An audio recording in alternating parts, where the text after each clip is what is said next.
So we are going to be doing, I believe the channel is called This Guy's Garage. Unfortunately, I do not have access to the Canadian government's broadcast, whatever, but we do have YouTube, so let's go with that. So we're going to play a little bit, we're going to backtrack just a bit. We're going to play a little bit of Lauren Chen's testimony, just her opening statement, and then we're going to get straight into Lauren Southern. I don't like Lauren Southern. There's a rumor that she banged Destiny, and if she did, that shows that her taste and discernment is not very good, which means that, yeah, it is possible that an asshole suckered her into bed to do stupid things that she was already doing, because that's what Destiny did. So there you go. Destiny's an asshole who I don't like. And yeah, it's possible that convinced Lauren Chen to seduce Lauren Southern. Well, let's see. Maybe that means Destiny's a Russian agent. All right. Okay. Or disinformation agent. Politics and war make strange bedfellows. Okay. So we're going to do a little bit of, where's my girl? Ooh, where is it?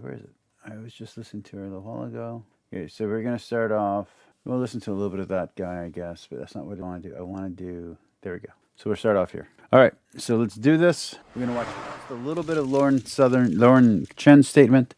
We'll see if there's any other pieces that we're kind of interested in, and then we're going to get straight into the Lauren Southern stuff. If you are watching This Guy's Garage, tell him Ramon sent you. Respectfully engage in a dialogue with us today and answer our questions. Both in Canada and the United States. Standing Committee on Public Safety and National Security. I am here today as required by the summons delivered to me. My understanding is you wish to ask me questions about a subject you are studying with a view of making recommendations as part of your legislative role. After consulting with counsel, both in Canada and the United States, I have concluded on their advice that answering questions from this committee could reasonably provide in the chain toward a possible indictment against me with respect to the above-mentioned or related proceedings. I recognize that the difficulty is that the Fifth Amendment of the United States Constitution does not apply in Canada. I am aware that I have no right to plead the Fifth before this committee.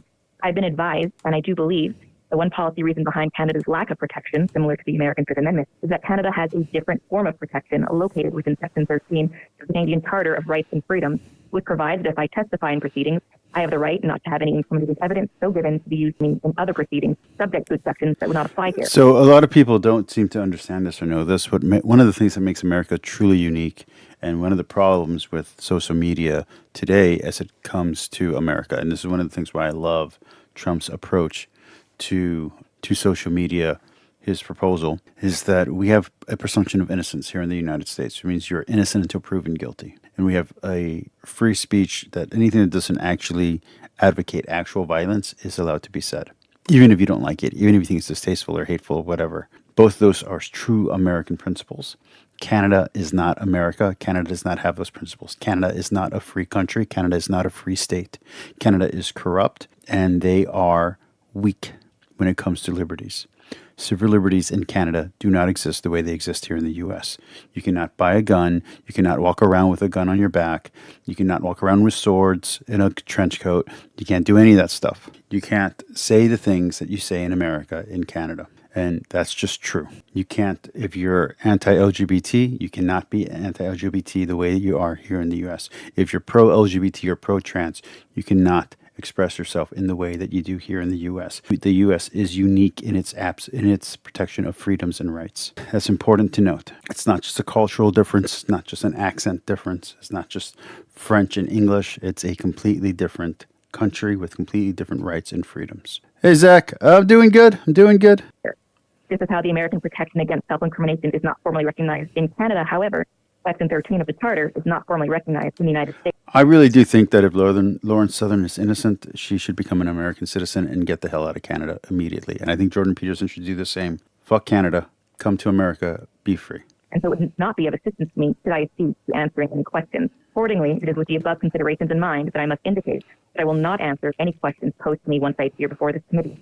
I note in taking this position that Section 7 of the Charter of Rights and Freedoms protects me in situations where Section 13 does. Freedom of speech, freedom of press, all of these things that we enshrine in the American Constitution and in American society is not a Canadian ideal. Not apply where life, liberty, or security interests are at stake. Considering the investigation taking place in respect of Kalashnikov, I verily believe that my refusal to answer questions is lawful and protected under Section 7 of the Charter. I don't think Lauren Southern's innocent here.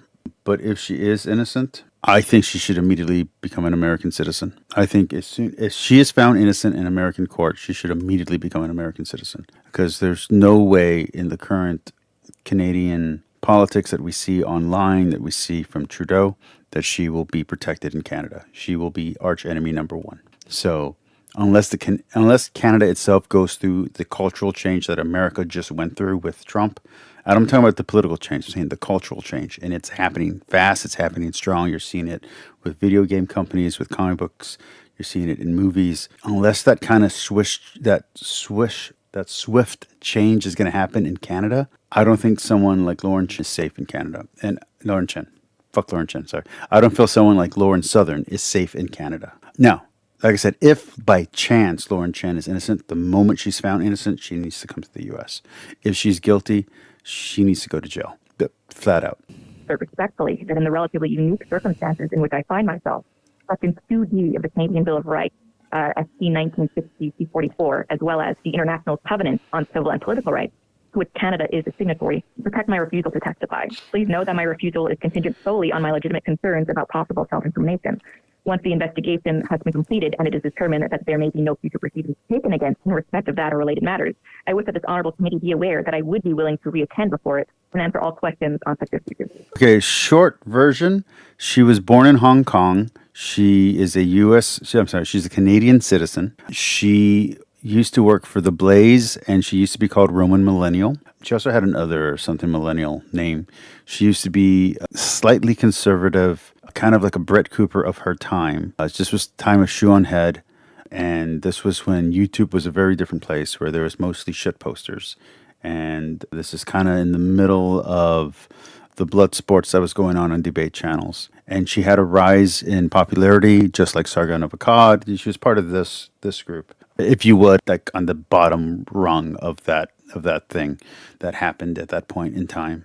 I never got famous. Other people never got famous. I got involved in religious stuff.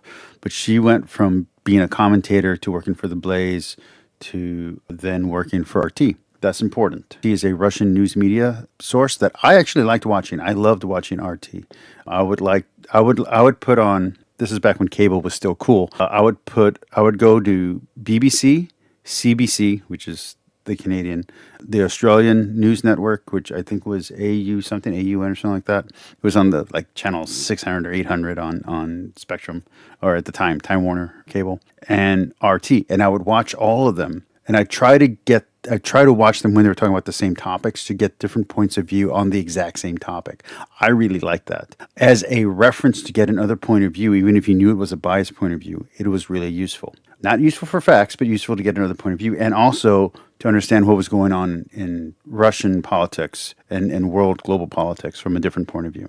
For instance, I loved watching, there's a Chinese news network, there's a Japanese one that I would watch. Usually the Japanese one was mostly about finances. So I miss having extended cable like that. Now it's totally unaffordable. Not affordable now anyway, to do that. But at the time it was like $100 a month, so it was doable. Anyway, so Lauren Chen comes out of that, and she has huge popularity. So she drops the name Roman Millennial, and she changes her name to Lauren Chen, and she starts acting as an independent journalist, even though she's secretly still being funded by PragerU, by The Blaze, by a few other conservative sites. Like, she's getting money from there. She starts hurting for cash. She gets pregnant. Everybody knows about this. She's starting to sell her mother's products on her channel to make a little bit more money. And then Tenet Media arrives. We don't know that she's part of Tenet Media. We don't know that she's the CEO of Tenet Media. She ends up getting rich through Tenet Media and through other sources.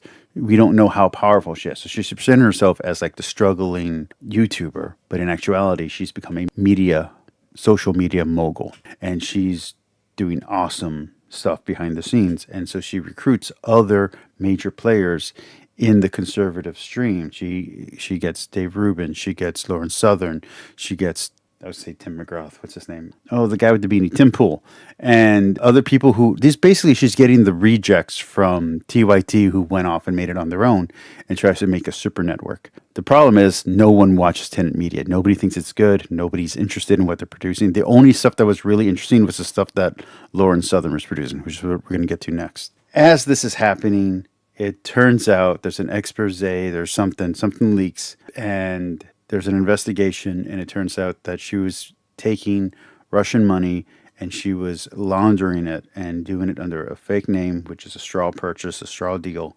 through a fictitious French person that she helped set up. And she suckered these major media players, major conservative media players, and this new conservatism and the new republicanism to be plants for the Russian government. Now, this Russian disinformation, this Russian propaganda is not old school espionage. That's not what's happening here. What they're doing is they're picking people that already agree with their points of view, and they're giving them money so they can produce more content that they themselves already agree with. So this is not Russia influencing these people to say what they're saying. They're finding people who are saying what they're saying, and they are giving them money so they can say more, so they can have more of a presence. Except these people were already popular, so they didn't need it. So all this does is kill their reputation, hurt their reputation. The only hero in this story is Dave Rubin. He's the only one who pushed back, according to the affidavit.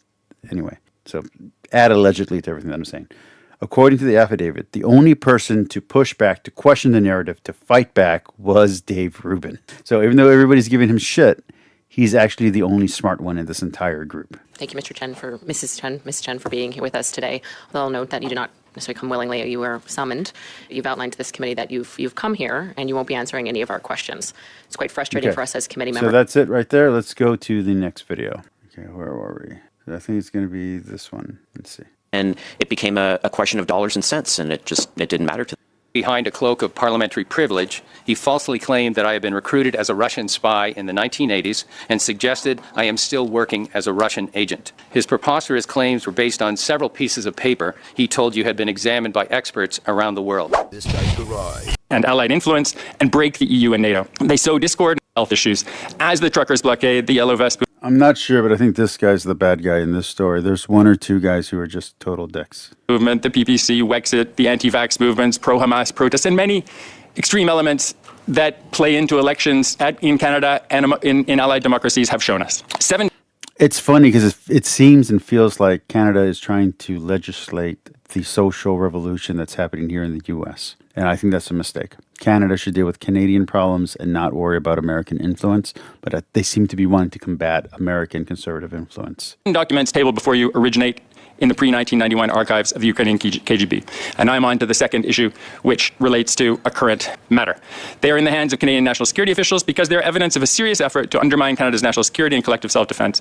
They've also been authenticated by several of the world's leading experts on KGB documents. Has mentioned are very important. And if Ryan Reynolds can be linked to the Russians and Russian disinformation, then no Canadian will be safe from any such smears. Thank you for that. Mr. Dolly, I'd like to ask you a question next, if I could.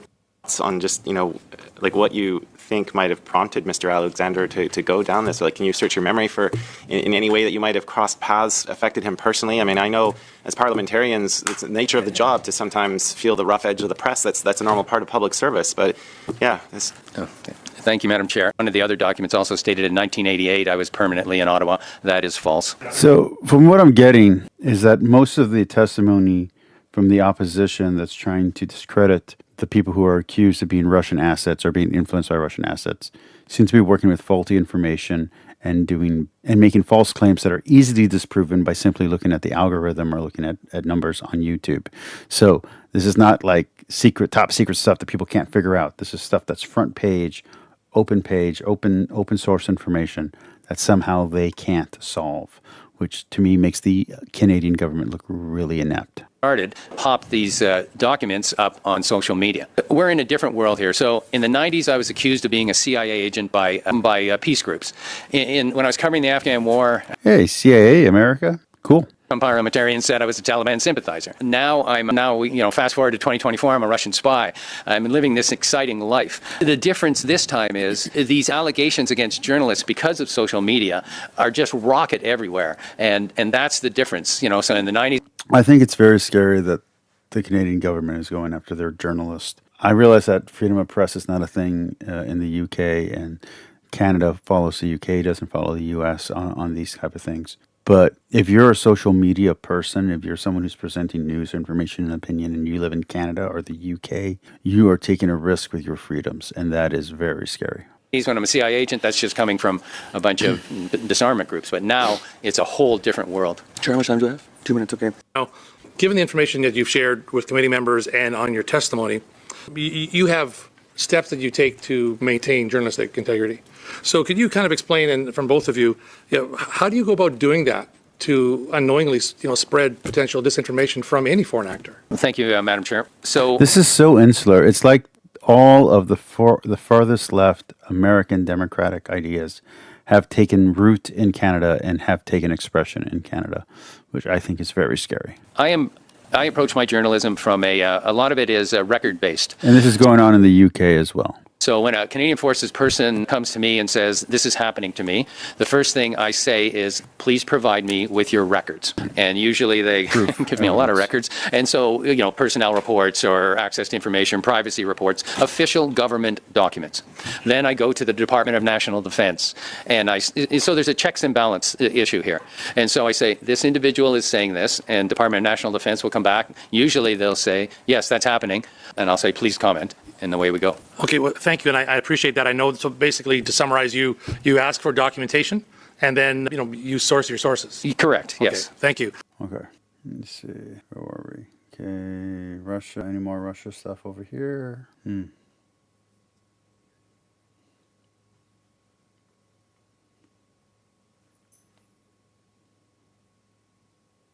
All right, so here we go. I would like to thank you for so enthusiastically inviting me to speak today. My name is Lauren Southern. I am a filmmaker, a YouTuber, and a proud Canadian. In late 2023, I want to be very clear. I'm not a fan of Lauren Southern. I don't like her, and I don't like her counterpart here in the U.S. The chick that Bill Maher is in love with. That being said, I don't want to slander Lauren Southern. I really do want to hear what she has to say. She's done some great specials. She had a really great thing on the border here in South Texas where she covered it very well, better than anyone else I'd ever seen cover it. So I don't want you to think just because I don't like her that I'm against her. I'm not. I want to hear what she has to say. I've already watched this. This is my second time watching this. But I wanted to be prepped mentally for what we're going to do. Hence, we did a little warm-up, listening to very briefly what's going on with the other Russian stuff in Canada. And we listened to Lauren Chen's opening statement. Now let's get into Lauren Southern. Contracted to make weekly videos by a startup company called Tenet Media.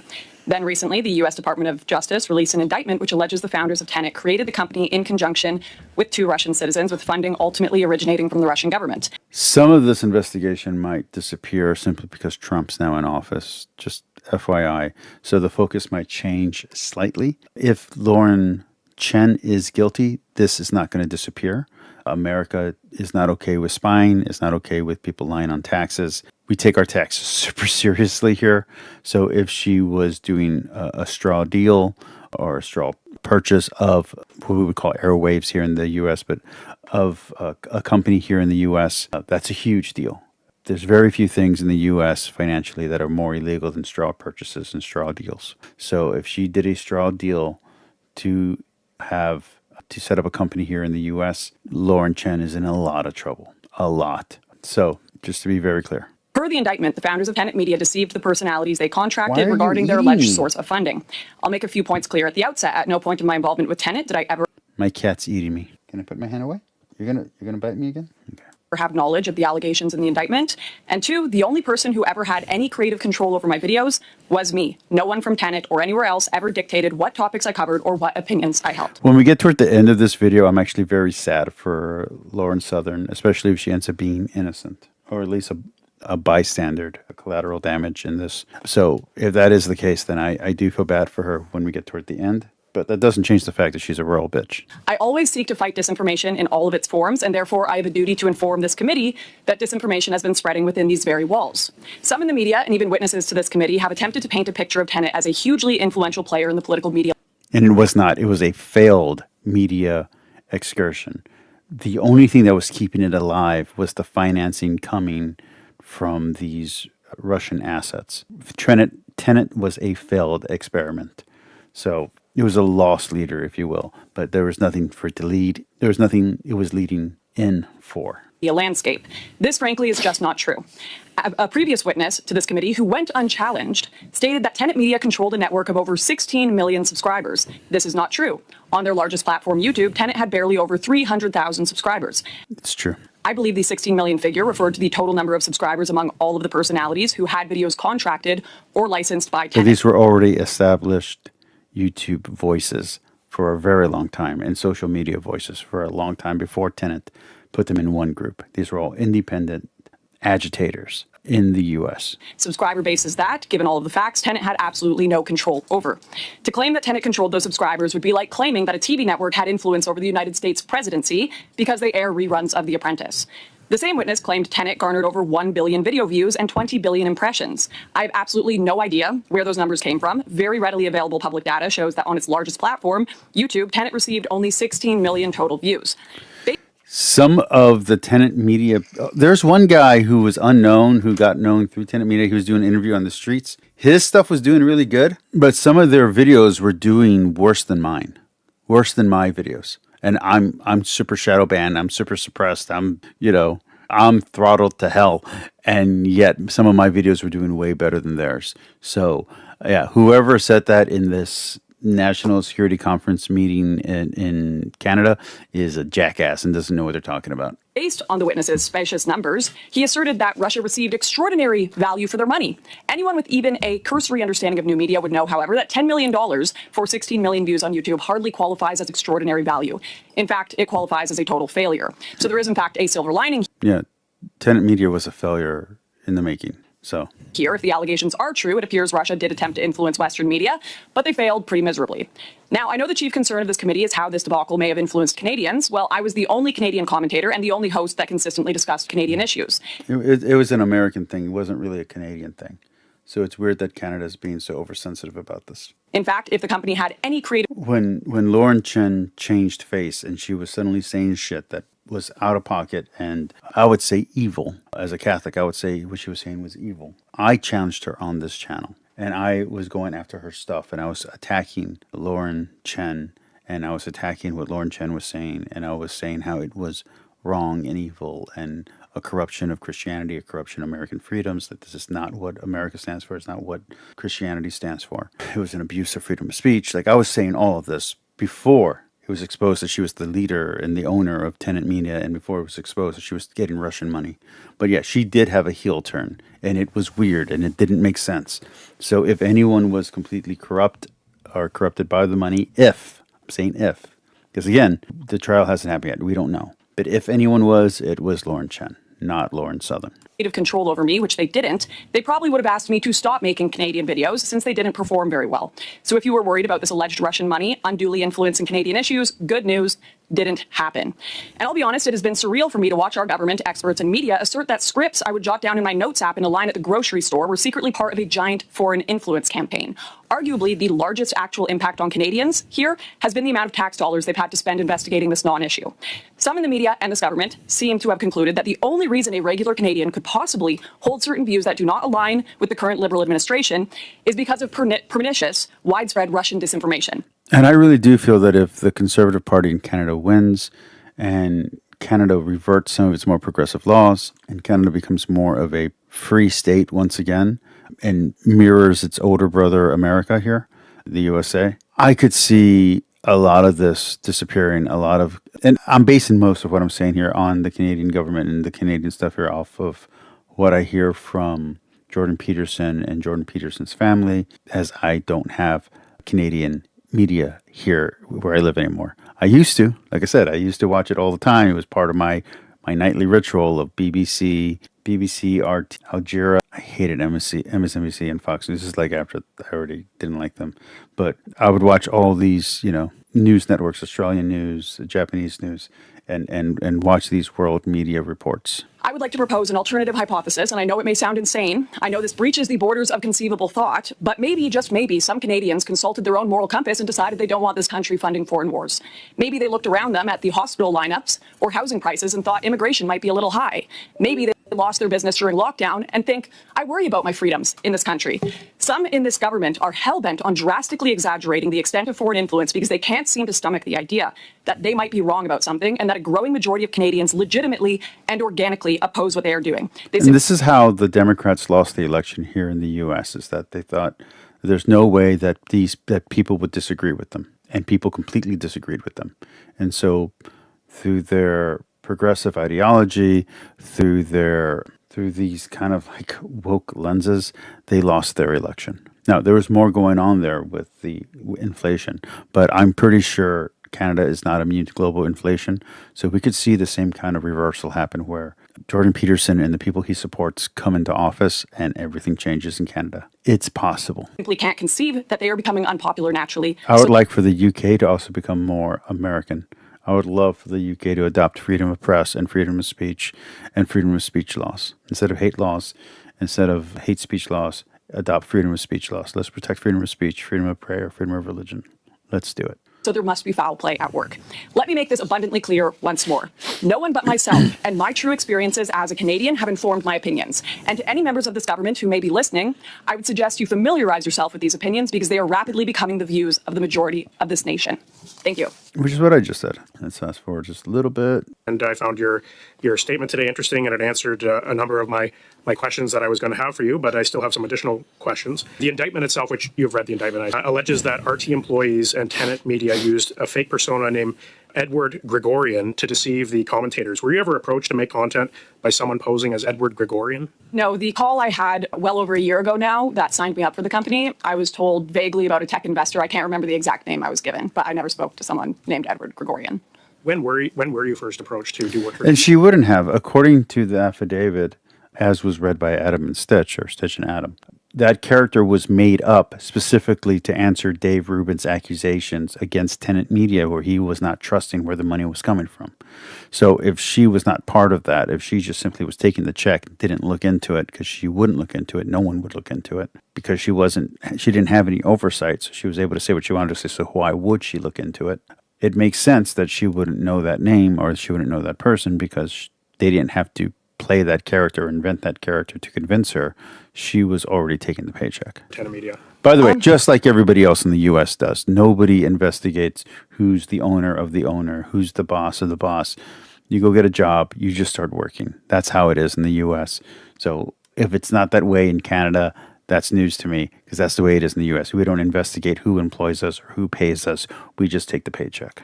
I wish I could remember the exact date, but it would have been probably 4 months before the company launched. And the indictment alleges that this Kalashnikov character edited your videos in the past. Like, is this true? One, and I'll continue. In the past, have you allowed others to edit your videos? Is this a common practice? The editing process is just the cutting. And again, as someone who's on YouTube and does my own editing and has edited for other people, I have also done ghostwriting for other people, some important people at times, some important companies at times.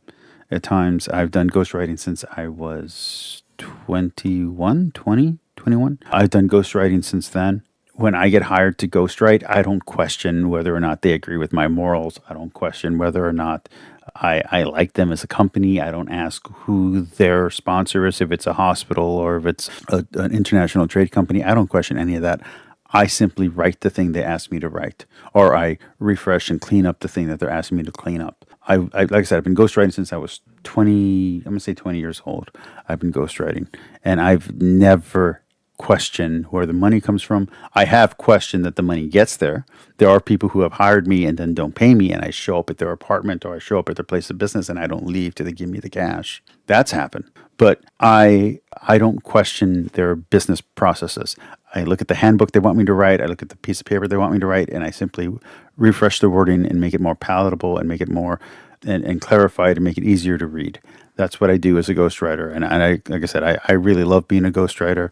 It's not the end all be all. I'm not doing it currently. It's something I'd love to get back into.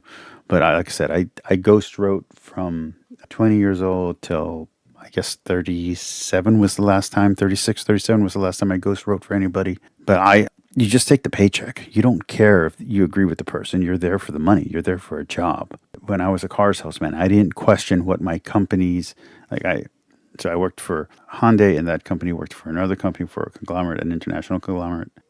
There were multiple companies involved in the dealership that I worked in. I didn't question any of their policies. I didn't question who their bosses were. I didn't question any of that. I just simply went to work and had a job. Same thing with my current job. I don't question who my owners are, who any of that is. I work my job and I get paid. That's what I'm there for. I'm there to pay my bills. And Lauren Southern, based on what she's saying, she's no longer as wealthy as she once was.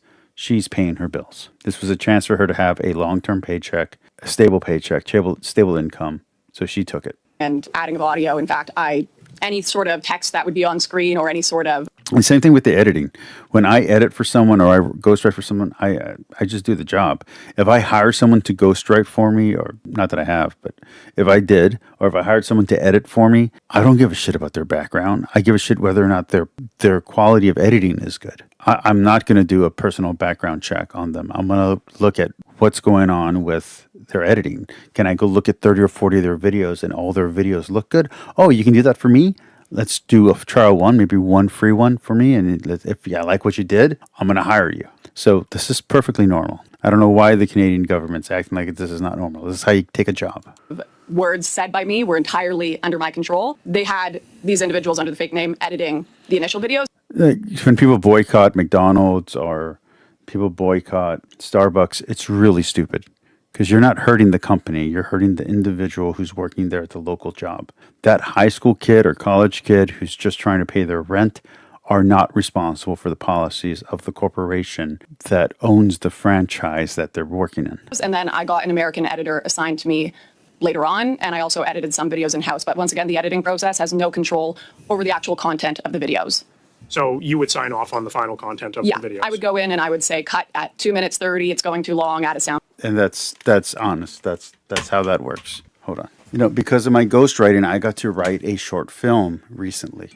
And I'm going to write another short film in 2 days. I'm a Republican and a Catholic. The people who I'm writing a film for are Democrats and progressives. And they hate Trump. They don't give a shit about my politics. They just want me to write an award-winning film that can win them the championship of the contest that we're going to be in. That's it. They're not hiring me for my politics. They're hiring me for my writing skills. So, soundtrack at 3 minutes, I had full control. So you can't say for sure whether or not this Kalashnikov person was involved in the editing at any time? This reminds me very much of the Red Scare of the McCarthy era. Only thing now it's in Canada.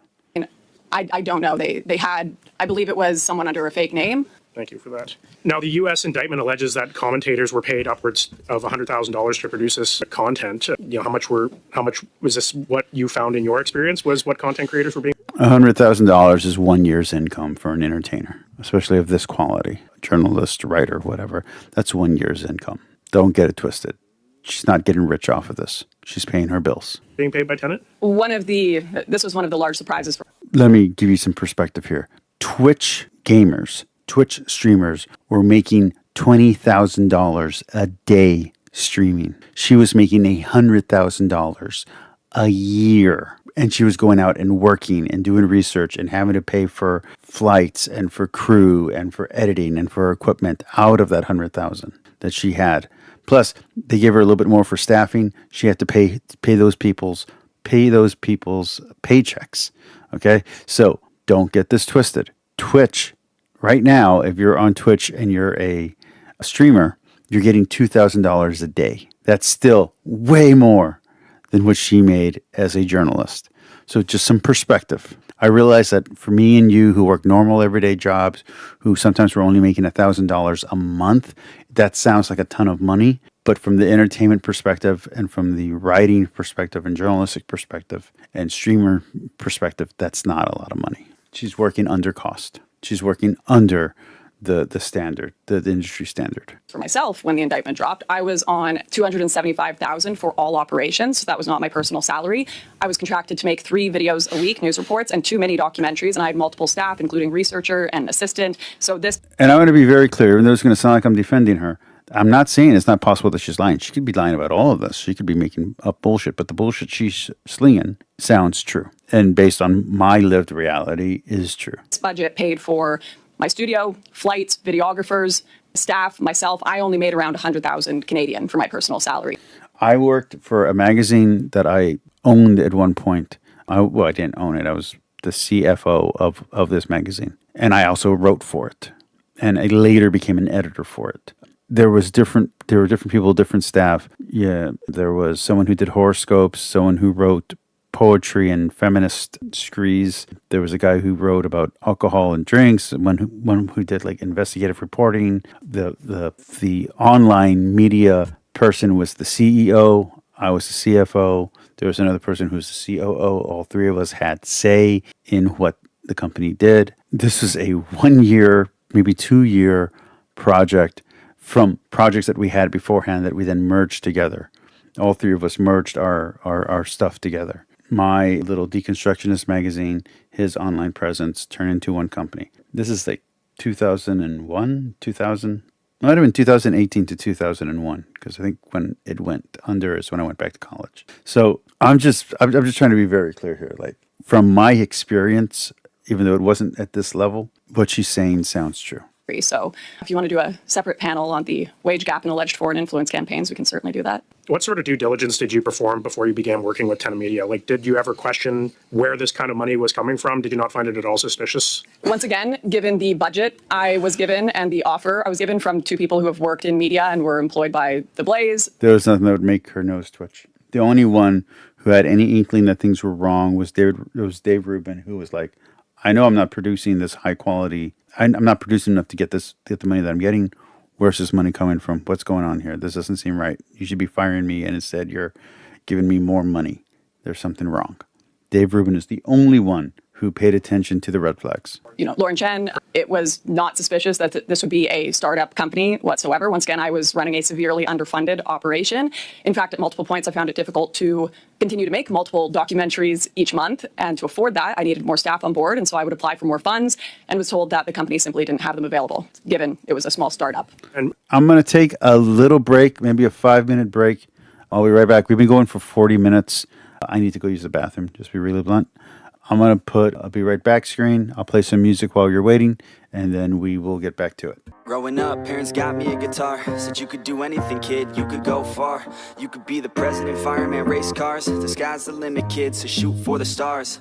So I strummed that guitar every day. Found the passion for music never went away. I joined a couple bands and played a few shows. Tried to impress the girl in the front row. But soon enough, everything starts to change. As you grow up, nobody treats you the same. They try to take your future and make it real safe. You could be a doctor, accountant, or something sane.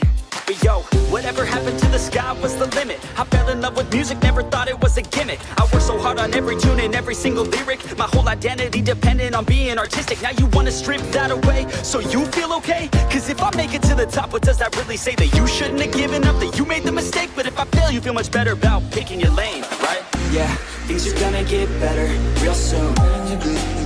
Yeah, I'ma just do me, you just do you. I swear it's gonna get better real soon. Don't let anyone do what you should do. I agree, Thomas. I agree. All right. Okay, here we go. We're going to keep going. And for those wondering why, if I think Lauren Southern is a mega bitch and I think Lauren Chen should go to jail, why am I defending Lauren Southern here? Understand, I used to be a writer for a long time. I have a minor in journalism. I still am trying to be a writer professionally in fiction writing. If I ever get a master's or a degree or a doctorate, I will be writing about, scholarly endeavors. I do this. This is a type of journalism, even though it doesn't seem like it, even though this is just all opinion and conjecture. This is a type of journalism. But I believe in free speech. I believe in freedom of the press. I believe in civil liberties. So for me, these hit all my hot topics. Like I said, I really, really do believe in freedom of the press. I believe in freedom of expression. I believe in free speech. And when a government is pressing down on that, especially on a person who just took a job, I'm going to more than likely be on the side of the person just expressing an opinion. Do you feel that you were taken advantage of? Just like if this was any other country. Just the fact that it's Canada and it's our friend, if it's our neighbor, doesn't change the fact that what they're doing is wrong. They shouldn't be doing this to Lauren Southern, unless they have tangible evidence that she's a foreign agent or a spy. But if all she did was take a paycheck, leave her alone. Advantage of in this situation? Do you feel you were deceived by Just Lauren because Chen you and disagree Liam with her. Donovan? Well, I mean, I wasn't given the information in the indictment, so if it's all true, then yes. That seems clear. With that, Chair, do I have any more? How much time do I have left? You still have 2 minutes left, actually. Well, you actually answered a lot of my questions on this already, Ms. Southern, so I'll have to regroup and pass it on to the next speaker. Thank you, Mr. Chair. I just want to get back to the amount that you were compensated. Okay. Can you... This guy's a real asshole. And I'm going to respond to his questions the way that I would respond to him if he was asking them to me. Yeah, I do too. I don't know if you're being sarcastic or not, BS, but I really do expect better from Canada. This really does disappoint me in them. But I've seen a lot of stuff from them that disappoints me. They're truly anti-free speech. They're truly anti-free religion. I am pro-religion, pro-free religion. I am pro freedom of speech. I am pro rights of expression. So this really pisses me off. You said you made $100,000 personal that you were able to take home with you, but what was the total amount before you paid out different contracts? 5,000 US. Sorry, it was 200 and something thousand US? 275,000 US. Okay, and how many videos did you create for Tenet Media? It must have been upward of 80. I don't know. Yeah, she was real prolific. I think her stuff was the only quality stuff on Tenet Media, just to be very blunt. I couldn't tell you the exact number, but quite a few. I had 3. Okay. Let me give you more specifics. I was contracted to do 3 videos a week and 2 mini documentaries a month. Okay, and you said they only have 300,000 subscribers. Is that right? Yeah, but what's more interesting to me is that it was only, I believe, a few months before the indictment dropped that they only had around 100,000 subscribers. And in fact, I had to documentary with the company that was at around 10,000 views for a long time, and mere days before the indictment dropped, it was at millions. So I think the numbers, and I know that there were ad campaigns done to promote the videos, but I think the numbers have been massively inflated by those who have an interest in exaggerating foreign interference. Well, but what was your idea of the business model here? Because, I mean, they're paying you $275,000 US, and I know you're taking home $100,000 after that, but there are others with even more followers and presumably going to get paid more as a result in their sort of stable of influencers. How are they making money off this?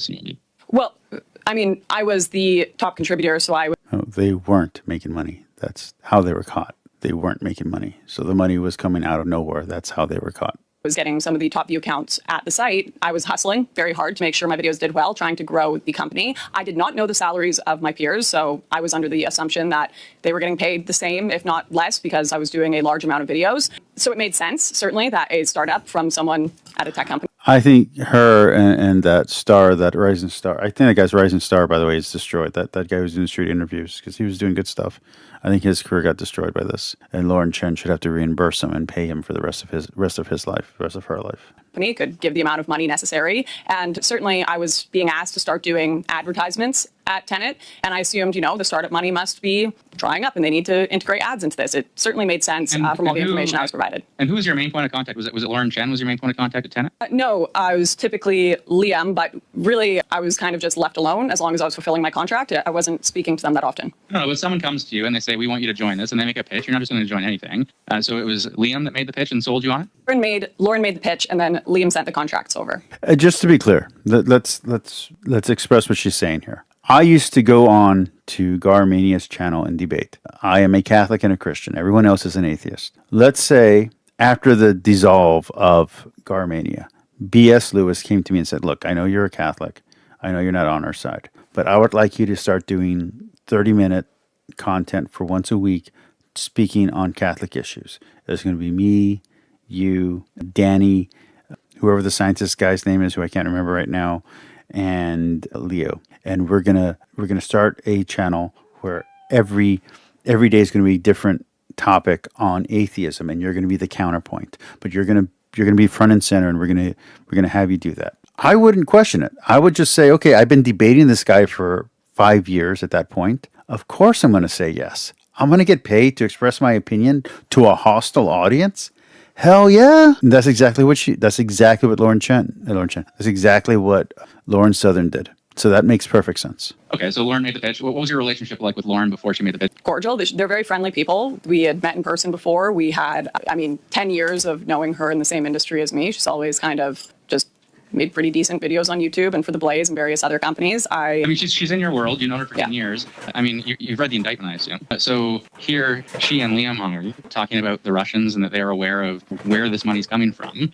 That must have sent chills down your spine that you've been working for Russian money. It shouldn't. I can't remember what her response was, but it really shouldn't. It shouldn't surprise her at all. She's been around. She understands how things work. It should piss her off, annoy her, bother her. But it shouldn't send chills down her spine. She should be like... We still, if I know anything about my time spent in media and people speculating both about the work I've done and personal life and all these things, it's that unless I was there, I don't know anything. I don't know what happened. And I'm not going to make comments about Liam or Lauren because I do not know the inside out of what went on there. Other than the So you weren't right. So you read the indictment and you sort of shrugged then. And you said, well, I wasn't there. I don't know that this is true. So it's of no concern. I certainly didn't shrug. I'm not looking to work for any...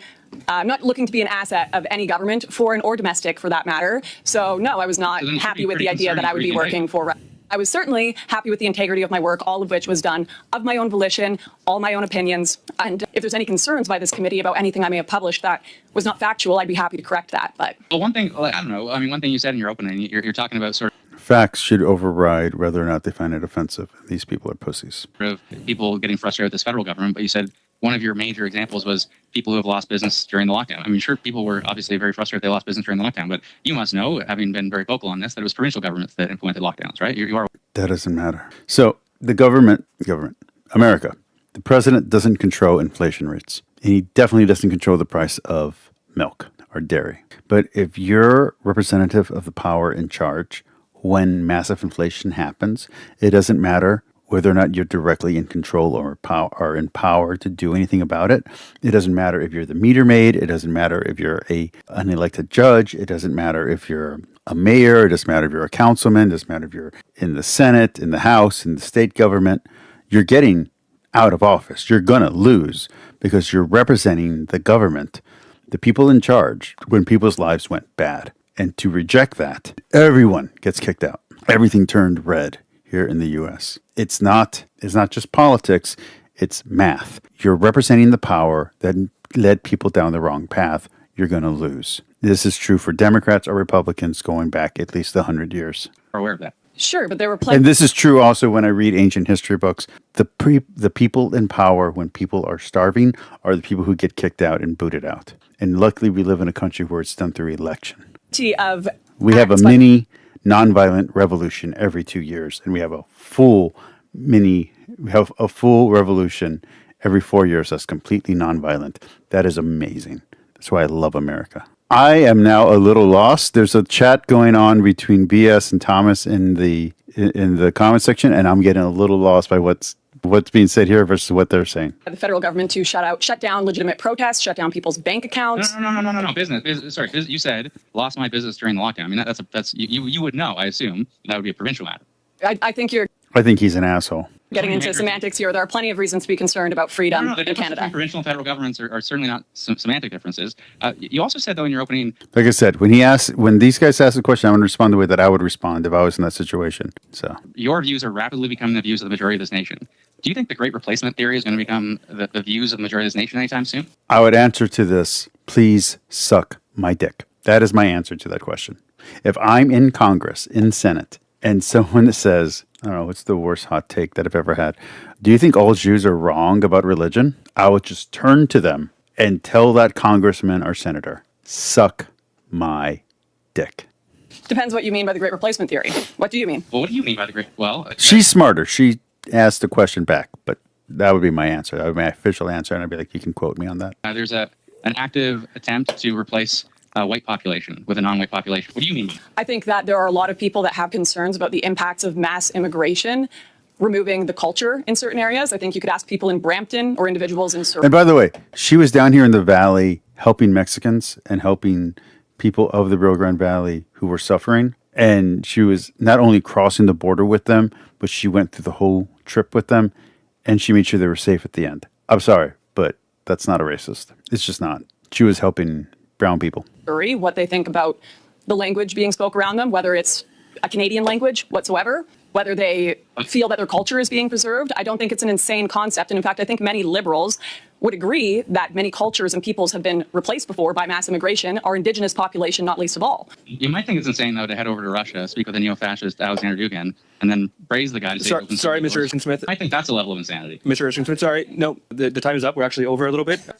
So hopefully another member, can give you time to answer the question, but we're actually already over the time, Madam Chair, point of order. I think it's fair to allow the witness to answer the question. So I'm going to move on to Madam Michaud, and then Mr. Connery. Also, if you'd like, you can give her time to answer that question from your time. point of order. Yeah, Mr. Shipley. We've been sitting in this committee for many months, many years now, and prior to you taking over that chair, that was always the policy. If there was a question asked that the witness did have a chance to answer, that was always the policy. So I actually tried to stop Mr. Erskine-Smith from asking the question. I spoke while he was speaking. Of some insane things, and I think... So again, if members feel differently, then they can give the witness time to answer from their own time. Madam Michaud, pour 6 minutes. Merci, Monsieur le Président. Thank you, Chair. Thanks, Ms. Southern. I'm going to be speaking French, so I hope that... It's just so pretentious. Imagine we're here in Texas and a senator's like, I'm going to be speaking Spanish for the rest of this question. Like, that's so pretentious. You can hear me, that you can hear the interpretation. Thank you for coming here to testify. You mentioned earlier that you had 100% control over your videos. I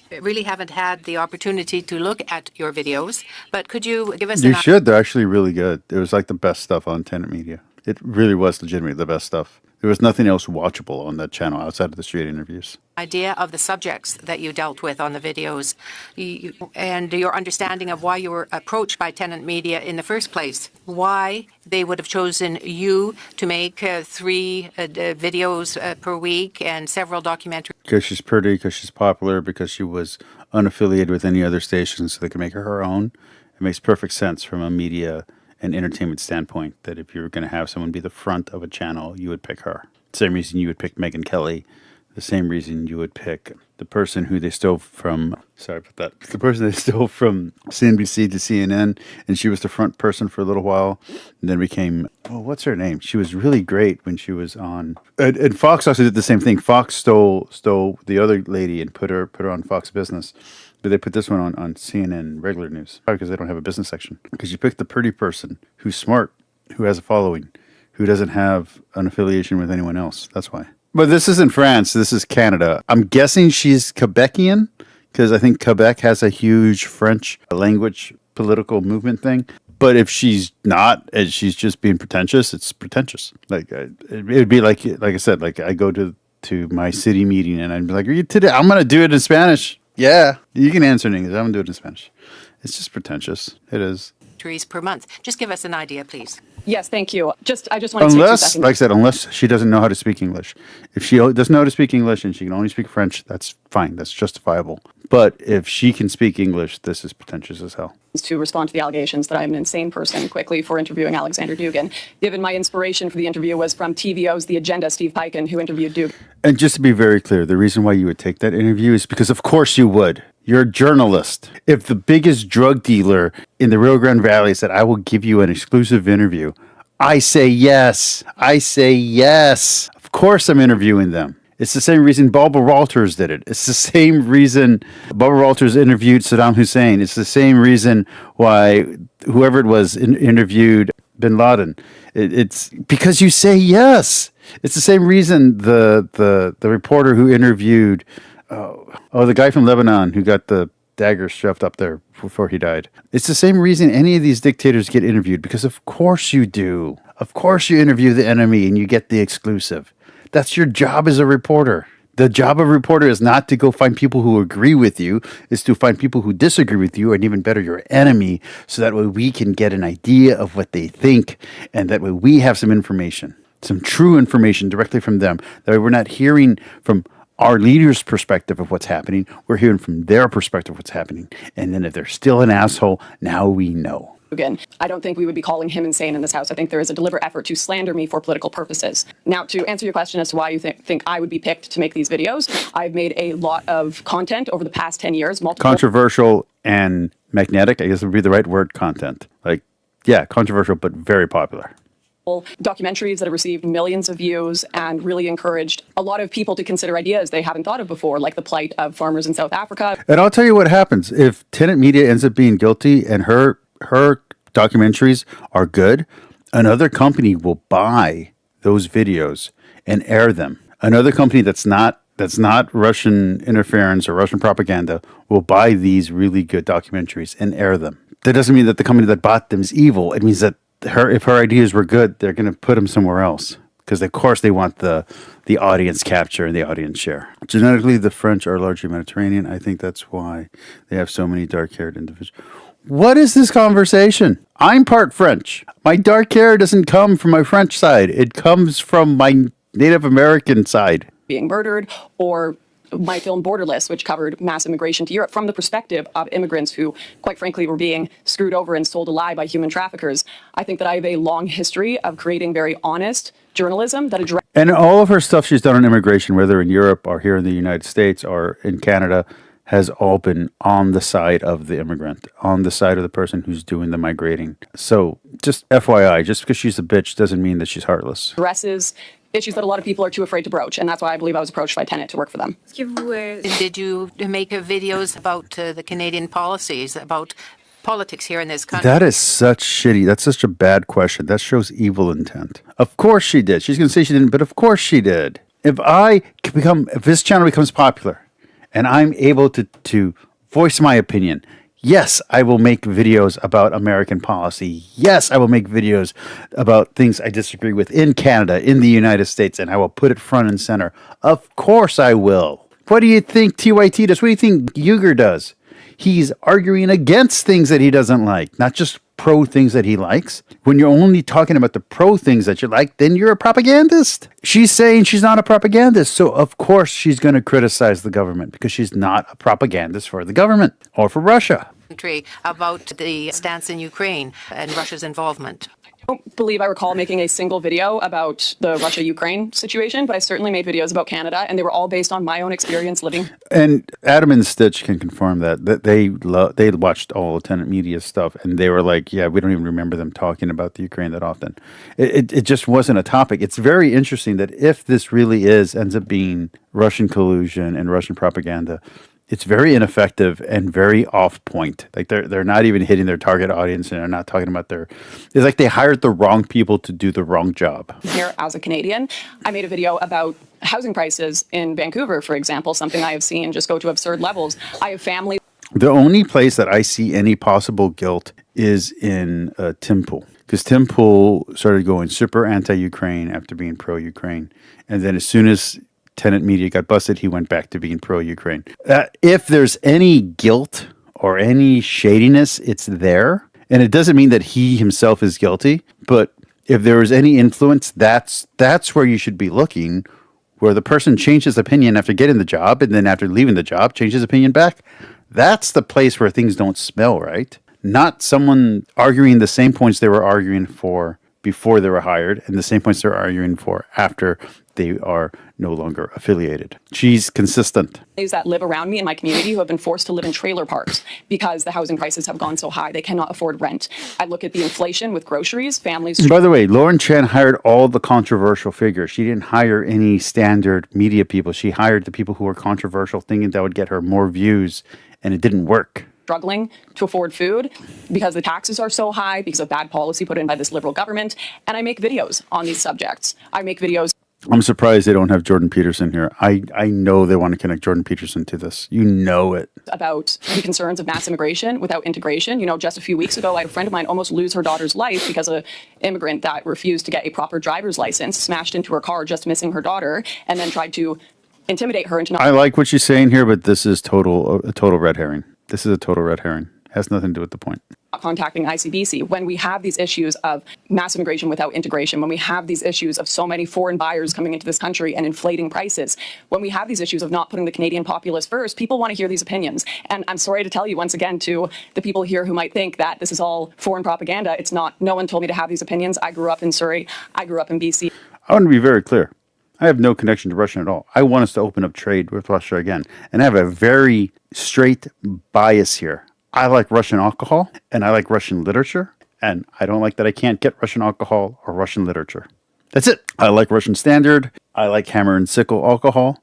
I don't like socialism at all, but I like the alcohol. That's it. And I like caviar from Russia, and I like Russian history, and I like Russian literature. And I think some of their actors are really hot. Like the actresses, the Run Lola Run, although she might be German.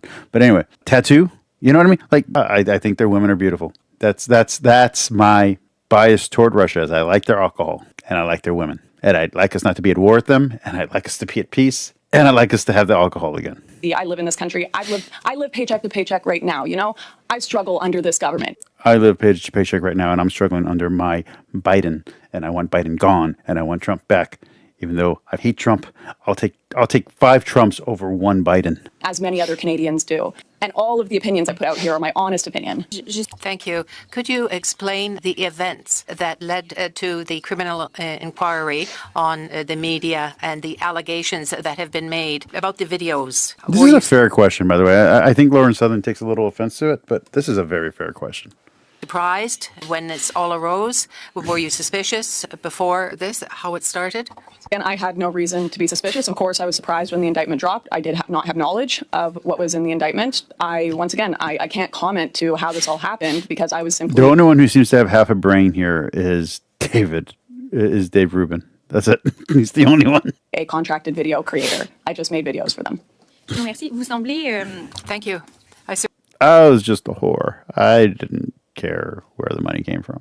Certainly understand your situation, but you seem to be taking very lightly this whole issue. No, she's taking it very seriously. She's just telling you you're being completely unfair and you're maligning her and you're giving bad facts. Like, I don't like Lauren Southern and you're forcing me to defend Lauren Southern by how unfair and how biased you're being against her. Interference that does exist, and Russian interference does exist in Canada at this time. Does that not concern you? Every country is playing with every other country's politics.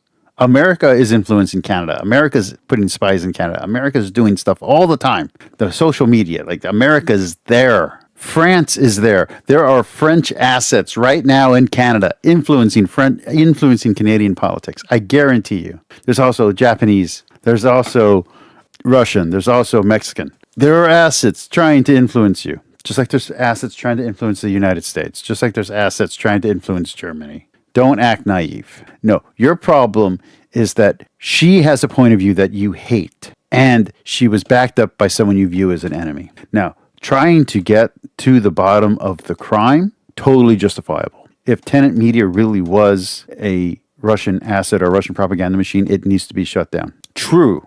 If they lied about their status and they didn't declare anything, then they are criminals and they should go to jail. True. But the people who they hired are not guilty. The people who they hired are employees. Treat them accordingly. As much as it concerns me in terms of our democratic institutions, the fact that this does exist and can harm our institutions. It's not harming you're harming your own institution with your own bullshit. You're the Ouroboros. You're eating your own tail with your woke propaganda bullshit. That's not Lauren Southern's fault for being a conservative or for being alt-right, back when alt-right was a thing. Yeah, she's alt-right, by the way, if you don't know. That's not the point. She could be a horrible racist and a homophobe and a bitch. That doesn't make her guilty of anything. That doesn't mean she should go to jail because you don't like her opinions.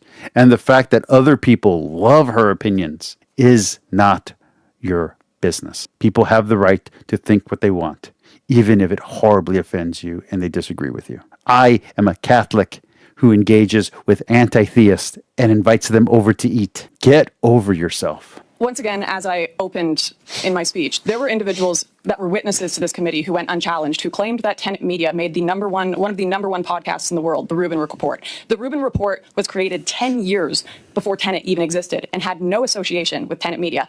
Dave Rubin, God bless him, his actual show at Tenant Media struggled to even reach hundreds of views. And yet, I have some videos that did better than his videos on Tenant Media. Just saying. That level of misinformation was coming from within these very walls. So forgive me if I seem like I am downplaying what is going on, but there has been a great exaggeration to the point of lying within this committee about the level of foreign interference happening. And the biggest concern I have is the regular Canadians that I interviewed, that inspired my videos.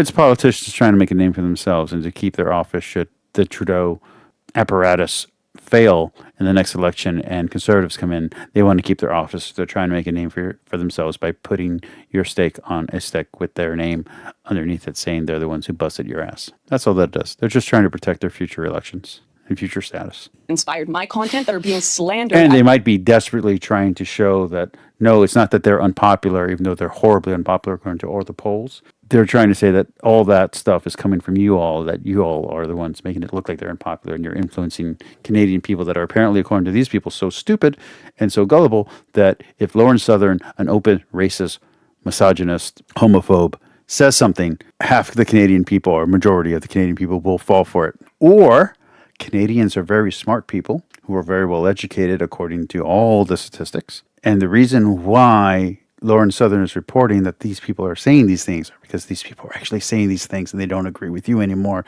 because you've been in control of your government for a few years now and things aren't going the way the people want. as Russian disinformation rather than, the people here who might be disturbed by me correcting the record. Thank you, Madam Michaud. Mr. Johns for 6 minutes.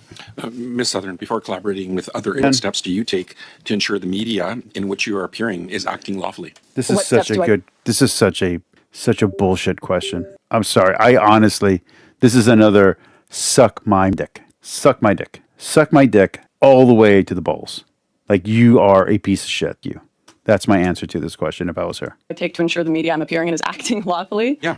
I don't think that, as much as I would love to be able to afford a private investigator to go and confirm every contract I sign, 10 years of working with someone in the same industry, and if my buddies tomorrow that I worked with opened up a brand new dealership and said, hey, Ramon, we worked with you for 7 years. You want to come work with us? I wouldn't question anything. I would just take the job.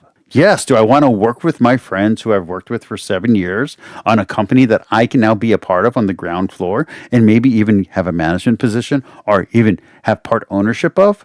Yeah, that's as far as I check. And yeah, if things start smelling funny, if guys in weird suits come by and I'm like, kind of seems kind of weird, then like David Rubin, I'd be like, can I meet somebody?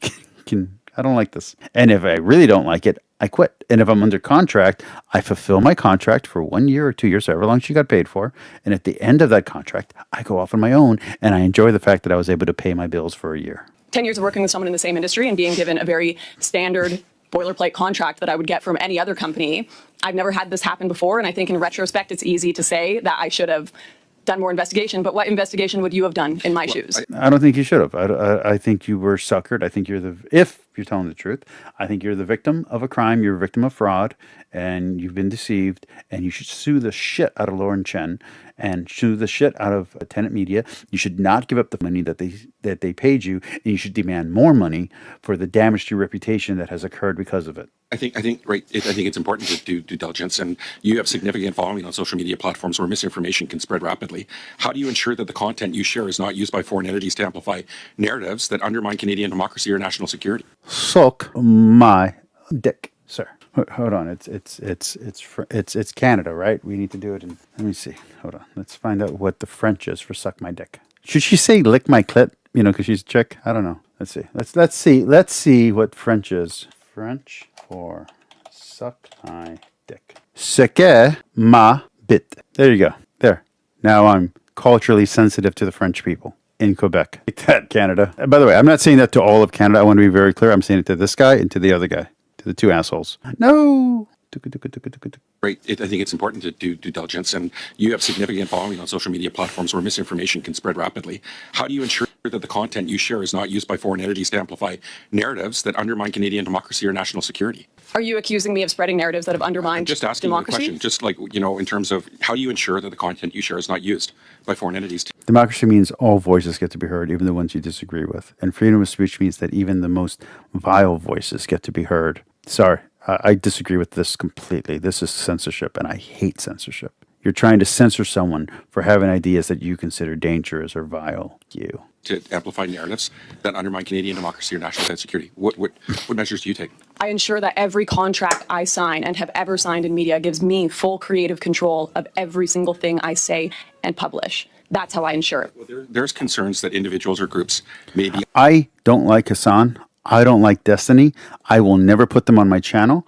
I do not want to help them in any kind of way. Hassan, I'll watch some of his stuff maybe for some watch-alongs, but Destiny, never. Because of what they said, and I disagree violently and vehemently with what they said. That being said, they should be allowed to say it. They 100% should be allowed to say it and should be protected and be able to say it. They shouldn't go to jail for what they said. They shouldn't be deplatformed for what they said. Demonetized? Sure. You want to demonetize them?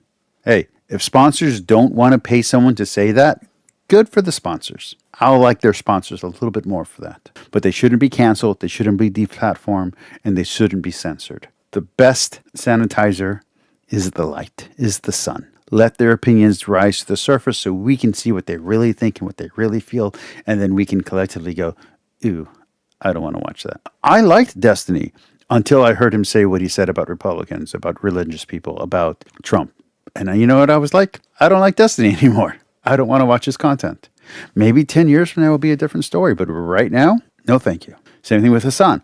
I don't like Hassan. I don't want to support him. He said vile, hateful things against Israel. He said vile, hateful things against the United States. I like Israel. I like the United States. Is it because I'm an American? Maybe. Is it because I was born in this country? Maybe. Is it because I like my freedoms? Maybe. Is it because I'm part Jewish? Maybe. Is it because my ancestry goes back to Israel? Maybe. But guess what? If he's calling for the death of, you know what? That includes me. So yeah, fuck Hassan. Hassan can put on a wig, wear a dress, shave the beard, and then, maybe I'll go on a date with him. That's about it. That's about my only interest in Hassan, is seeing him in a wig and a dress. Because I don't like the guy, because he wants to kill me. He wants me to die. I'm pro-military. Look at this. Look at this. Like, that's 3.5 years of my life. Now, I wasn't a soldier. Don't think I'm a soldier. That's not what that's ROTC. Okay, that's 3.5 years of my life. No, I don't agree with Hassan. I want to live. I like being alive. I like having an opinion.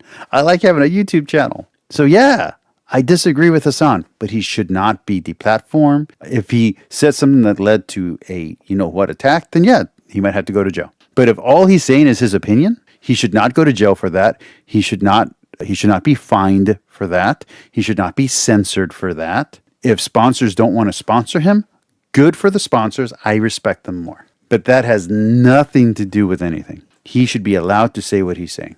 Lauren Southern, for all of her racist insanity, should be allowed to say whatever she wants to say. And you shouldn't stop her. And you shouldn't be accusing her of being anti-Canadian or anti-American or anti-anything else. Let her say what she wants to say and let her words prove her side. If her words are anti-Canadian, then she's anti-Canadian. If her words are not anti-Canadian, then shut the up and stop trying to blackmail her and stop trying to shame her into silence. Don't threaten her with jail time, you piece of shit coward. Unintentionally aiding foreign governments and spreading divisive narratives.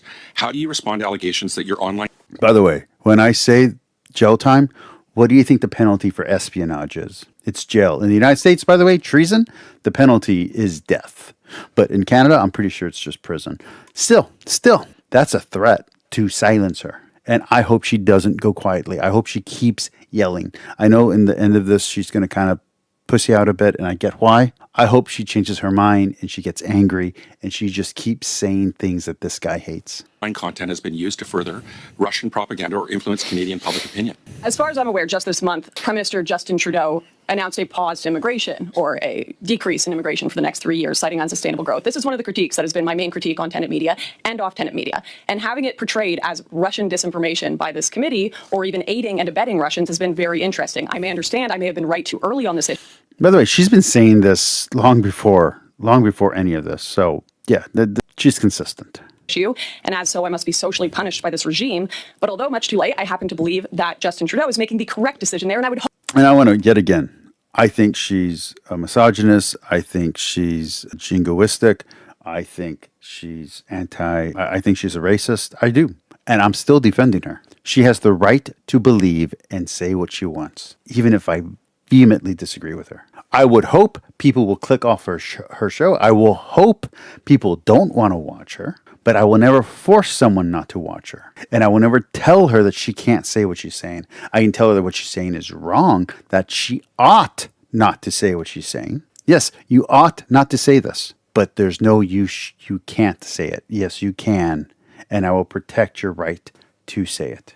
Hope that this committee wouldn't advocate Canadians stop drinking water or wearing seatbelts because someone with the last name Ivanov or Petrov suggested it was a good idea. That's not what we're asking, but what is your stance on foreign interference in Canadian elections and political discourse? Do you believe there is a clear and present danger from foreign actors such as Russia? And if so, what responsibility do individuals like yourself bear in preventing the spread of foreign influence? This is what I would answer. Again, if it was me. Yes, and absolutely no responsibility whatsoever. Yes, I believe there is a possibility that there are Russian agents trying to influence the United States, or Russian agents trying to influence Canada. Yeah, it's totally possible. I don't know it for a fact. I haven't seen it. I'm not part of it.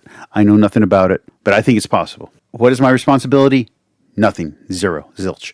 I get to say my opinion regardless of what it is, whether or not it agrees with them or not, whether or not they agree with me or not. It doesn't matter because it's my opinion. And as an American, I have the right to have whatever opinion I want to have. Do you take I was any a responsibility? commentator for a channel who had full control over the videos I made, and I ensured they were truthful. If you want to point to anything I've said that has been disinformation or aiding and I'm abetting, actually asking what you believe. Do you believe there's a That was a good comeback on her, by the way. That was a good comment.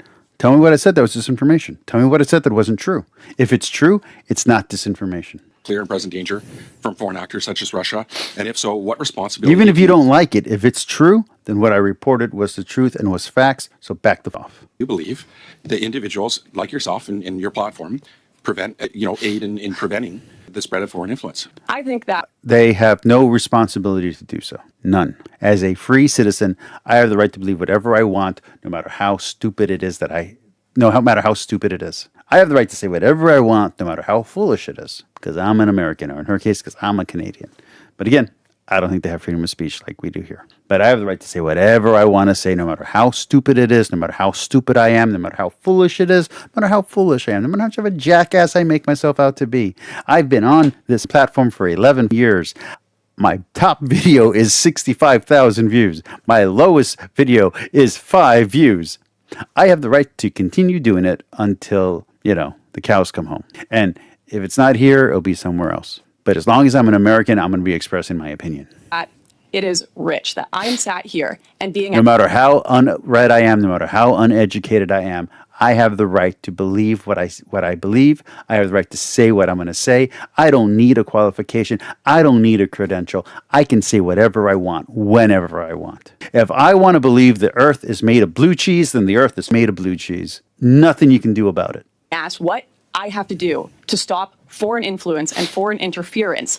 As a Canadian citizen, well, we sit here with MPs like Jennifer O'Connell, who said boo-hoo to Conservatives who wanted actual elected politicians working with foreign governments to be exposed. And I have the right, as an American, to come on here and tell everyone, hey, guess what? The earth is really made of blue cheese.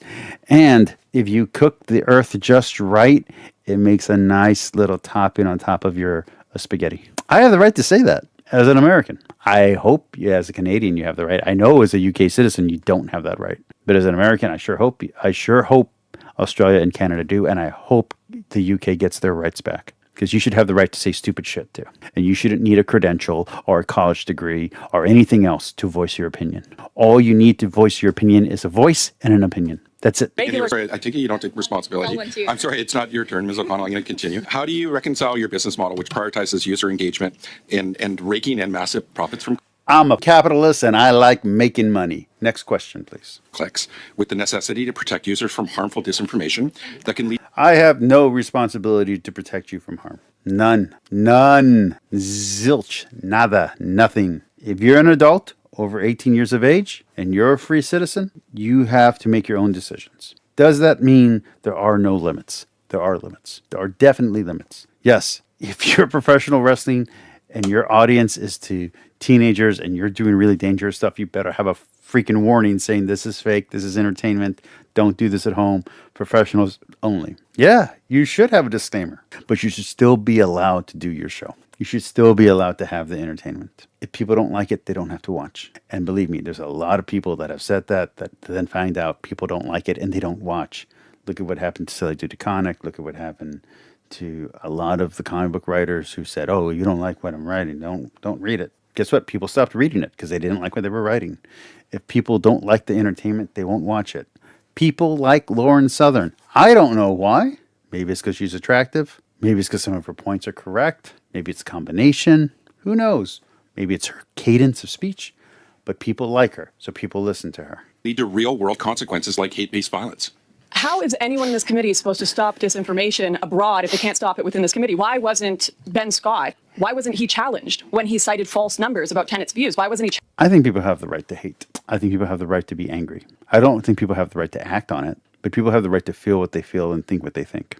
And they shouldn't have to defend it. I think it's our responsibility as Christians, Americans, whatever, to go out and solve the hate, to be like, hey, don't be hateful. Let me show you a better way. Let me show you a better way to live. Let me show you about love. But people have the right to reject it. challenged when it was said that Tenet created the top podcast in the world, that they were getting billions of impressions? If we cannot stop disinformation within this committee, I'm sorry, but no one here is stopping disinformation coming from abroad or foreign True. interference. What effects do you believe your content has on Canadians? I think I speak for the majority of Canadians. I think I speak for people who don't have a voice in this government. She's egotistical. If so, what do you think your show does influence has to the majority of Catholics? Nothing. What about to the majority of atheists? It lets them know that not all Christians are ignorant assholes. That's it. I think I speak for people who feel they have been censored and shut up for too long by the mainstream media, and I'm proud of it. I like that, and I'm proud of it. I like that. There's a lot to like about her. I wish she wasn't a prick. That's okay. About how you personally feel. Can you speak about how you feel about your online content, since it was aiding in object? They could be asking this of a porn star. And the right answer is, I love my content. I think it's amazing. That's the correct answer. I think that's the answer she gives. That were planned, plotted, and executed in the Kremlin. That's such a low blow and such a leading question. I'd be like, that's bullshit. What you just did there was wrong, and you shouldn't have done that because it was not. My brain and my ideas have nothing to do with that foreign country. That would be my answer. I'd be like, I came up with these ideas myself. No one told me what to say or what to think.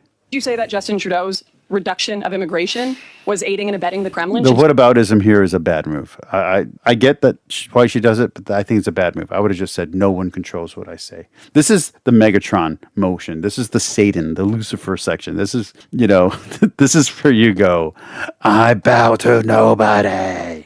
This is the Megatron and Unicron point where you're just like, no one tells me what to do, not even you. And definitely not the Kremlin. He be pulled here because he had the same ideas that I had? I'm asking you, do you have any personal feelings that your online content was aiding in those objectives? I do not.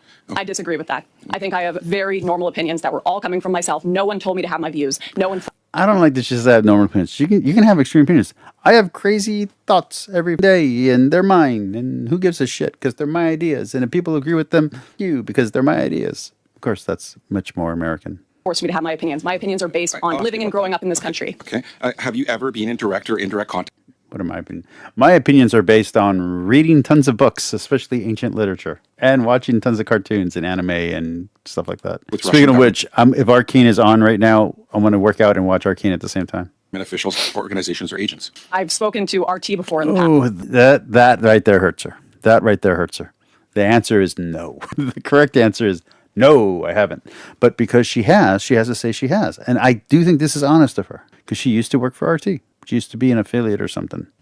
Before the war. So, can you provide more information about the nature before the war these interactions, if any? Yeah, I believe I've done contributions to RT before, as many did pre-war, including Larry King, including Michael Moore. I think the only interview I ever did that even had anything to do with Canada was... Same thing with Al Jazeera. Yeah, there's a lot of big name American and Canadian journalists that worked with Al Jazeera. Heck, a vice president was like the founder of that company. So yeah, they have ties to bad organizations in the Middle East. He has ties to bad actors in Russia, or if not bad actors, political actors in Russia. It is what it is. Brief interview on the trucker convoy, which was a live report on events happening around me. And I would have been just as willing to share that report with the CBC if they had asked me. Mr. Jones, that does conclude the first round. Thank you. We move on to the second round now. And I don't know if I like this guy or hate this guy, but I think he's handsome. Honestly, I don't know what his real opinion is. I don't know what side he's on. I hope he's on Lauren Southern side and the side of freedom, the side of free speech. But even if he's not, I think he's good looking. A little chubby, a little bit of cheeks, little chubby cheeks. Like he needs to run a little bit more. Or maybe do some mewing. Mr. Shipley, you are first. Thank you, Chair, and thank you to Ms. Southern. Mr. Chips Ahoy, you may have the floor. For being here today. Some of these questions have probably already been asked, but we'll make it a little repetitive. But if you could just give us a little more context to these. My first question is, have you ever been employed by a digital media company to create content before signing on with Tenet? Yes. Did you want to elaborate on that? Rebel Media. And before signing on with Tenet, had your content ever been monetized on YouTube? Yes. What was your relationship with Lauren Chen and Liam Donovan? How did they pitch this platform to you? We were lovers. Where were you? What were you offered? And what due diligence did you do before signing on? We did shrooms in the back of a car one time while doing a Trump rally. It was awesome. They were colleagues of mine in the media sphere, working for various different companies. We had brushed shoulders at political events before, maybe only a handful of times. I once pegged her husband. Lauren and I were fairly friendly. She called me and told me that they were starting up a new company, that they had an investor.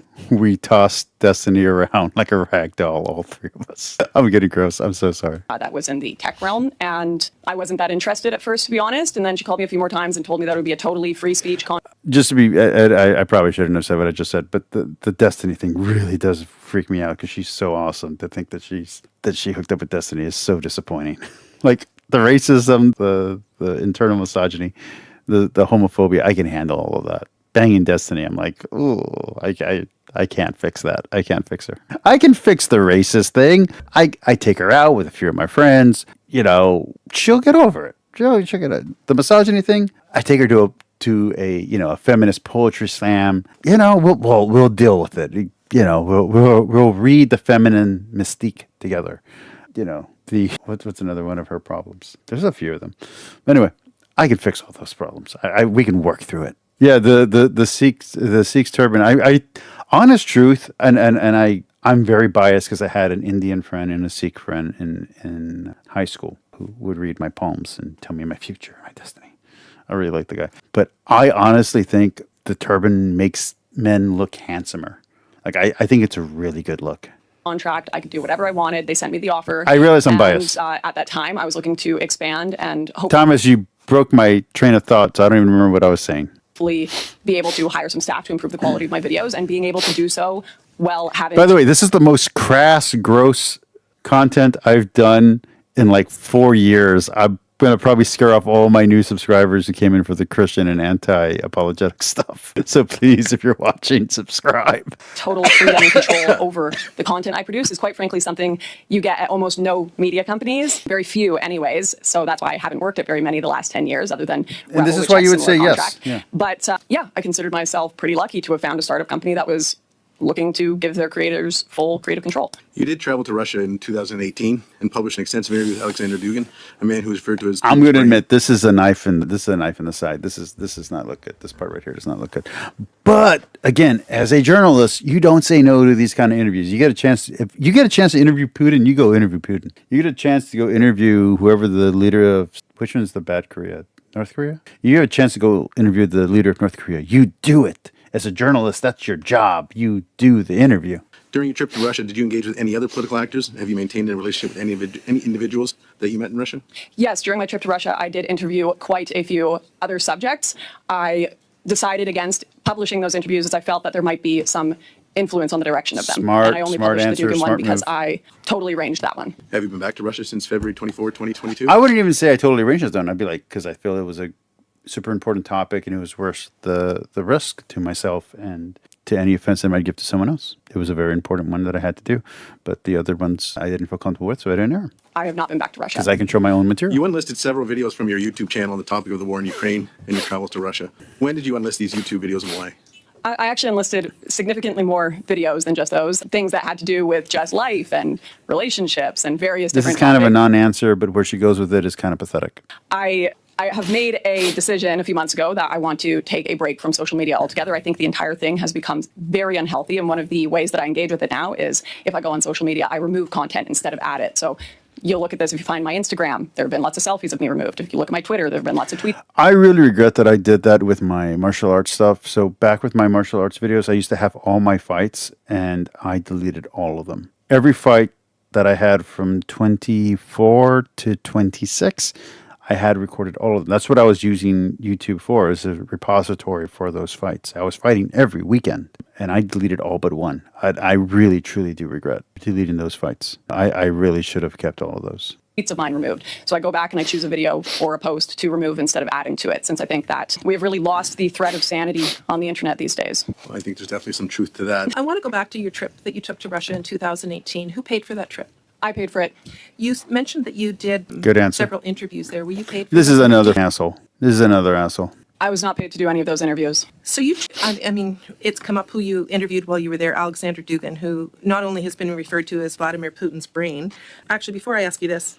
You would also interview Dick Cheney. You don't turn this down. You interview the person. That's your job as a journalist. How did you get an interview with him? I watched an episode of The Agenda with Steve Piken where he interviewed Alexander Dugin, and then at a either earlier or later date, he also interviewed a translator of Dugin's, who was a University of Toronto PhD student. And I contacted either him or one of his translators and got his email and said, "Mr. Dugin, could I conduct an interview with you?" And in a very brief response, he just said yes. So I just want to read, in 2014, Dugin said Russia should, quote, kill Ukrainians. He's previously been involved. Okay, but if someone said that to Hassan, said that they're going to interview Hassan, or someone was going to interview, is it Program or something?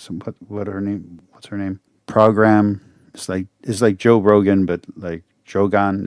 It's a lady who's an orbiter of Hassan's. They've both called for the death of people who are in the U.S. military, who are supporters of Trump. Destiny famously has said some stuff like that. If I had a chance to interview Destiny for a news program, it would be my duty to interview Destiny and ask him these questions, to ask him why he said those things, to ask him if he would take them back, if he understands why what he said was wrong, to question whether or not he understood that if this was said on his side, I would be just as bad if it was said against him. And how, when he's using the worst examples, two wrongs don't make a right. I have a duty as a journalist to ask these questions. And I have a duty to my outlet, whether it be a magazine, a newspaper, YouTube, to do that interview so that way they get views, that way they make money. So I make money for getting the interview, they make money, and I keep them in business. And I have a duty to my audience to ask these questions. That's why you do the interview, you idiot. With Pomyat, which has been described Because as it's your journalistic duty. significant As a anti-Semitic journalist. organization since Perestroika. He's expressed his admiration for the SS, adopting the alter ego All the more reason to interview this person. Beavers named after the war criminal, who was General Secretary of the Sunlight is the best disinfectant. Nazi Research Institute that Heinrich Himmler established. I'm just curious. I know you've mentioned Steve Paikin a number of times, and I had limited time to look here, slightly different than the interview that you did. I'll just be honest. Why would you want to platform someone like that? A, it's not platforming, and B, because it's your journalistic duty to interview someone like that. I think you're an asshole and a piece of shit, but if I was working as a journalist somewhere and they said, hey, can you go interview this bitch? I'd be like, yes, I can. And I would ask you, why are you so anti-free speech? What makes you so fearful of the truth? What are you hiding? It doesn't matter if I don't like you. It doesn't matter if I don't agree with you politically. As a journalist, I have a duty to my audience, a duty to my company, a duty to the ethics of journalism to do that interview. The exact same reason Steve Paikin did and TVO did, because he is an interesting geopolitical figure, and I was more right than I bargained for initially at how interesting he would get. When I watched the TVO interview and when I watched the work of Michael Millerman, one of his translators, they kind of figured these ideas of... Do you agree with his views on Ukraine? No. I don't think we should kill the Ukrainians. On the contrary, I think we should be trying to... Also, they're enemies in a war, so, it's not surprising that someone would think that. not kill anybody. Not a big fan of killing people, Ukrainian or otherwise. And do you prescribe to his anti-Semitic views? No. Once again, you're interviewing me right now. Do you agree with all of my opinions? No, I actually find some of them quite offensive. I'm just curious what a Canadian language is. Is that Ojibwe and Cree? Typically, American. Speak American. Hell yeah. To my audience, speak American. in Canada, our national languages are English and BS, French. you can quote me on that. I kind of figure it's common knowledge in here. The official language of the United States is American. So speak American. You can quote me on that. But okay. Well, I guess, it's funny. I was just in the Baltic countries and met with the NATO Center of Excellence on Strategic Communications. And a lot of what you put out aligns perfectly with the type of... I'm going to be really blunt. I would love for English to be the official language of America. I really would. I would love for English to be the official language of America. I really would. I really, really would. Of Russian misinformation that I heard about, particularly around immigration. But anyway, that's just... I hope every day regular Canadians vote you out of office. That's what I really, truly hope. I hope Trudeau and everyone who supports Trudeau are voted out of office and really good, hardworking Canadians are in power again, and they get the freedom of speech back, they get freedom of religion enshrined, they get the right to bear arms back. I hope that happens for Canada because I believe in those rights. I hope freedom of speech comes back. I hope that the BBC is, if not, is it the BBC or CBC, whatever the broadcasting branch of the government is, I hope it gets diminished, not completely eradicated, but diminished. It's kind of like how C-SPAN is here in the US, where it's not really important. And independent media comes up in Canada, and there are independent private media sources that are more popular and better supported in Canada. I hope all of that happens. I hope freedom of the press happens in Canada. I do. I back Jordan Peterson. I don't really back his candidates. I don't know enough about Canadian politics to back any of his candidates. But if Jordan Peterson runs for office or runs for prime minister, I back him to be prime minister of Canada. Let's do it. Let's make Jordan Peterson, the Prime Minister of Canada, then he can meet every other weekend with Trump. It's just a comment. You have been you keep referring to Steve Paikin and the fact that he did an interview with someone. You went to Russia, if I'm not mistaken. You were barred from going to the UK. Is that correct?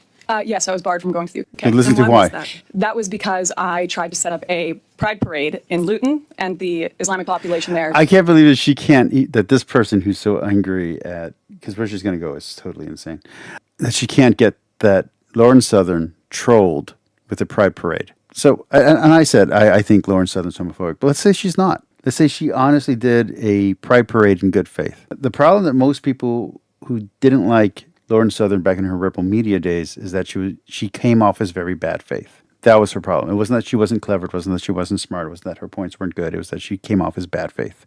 But let's just for a second think she was good faith.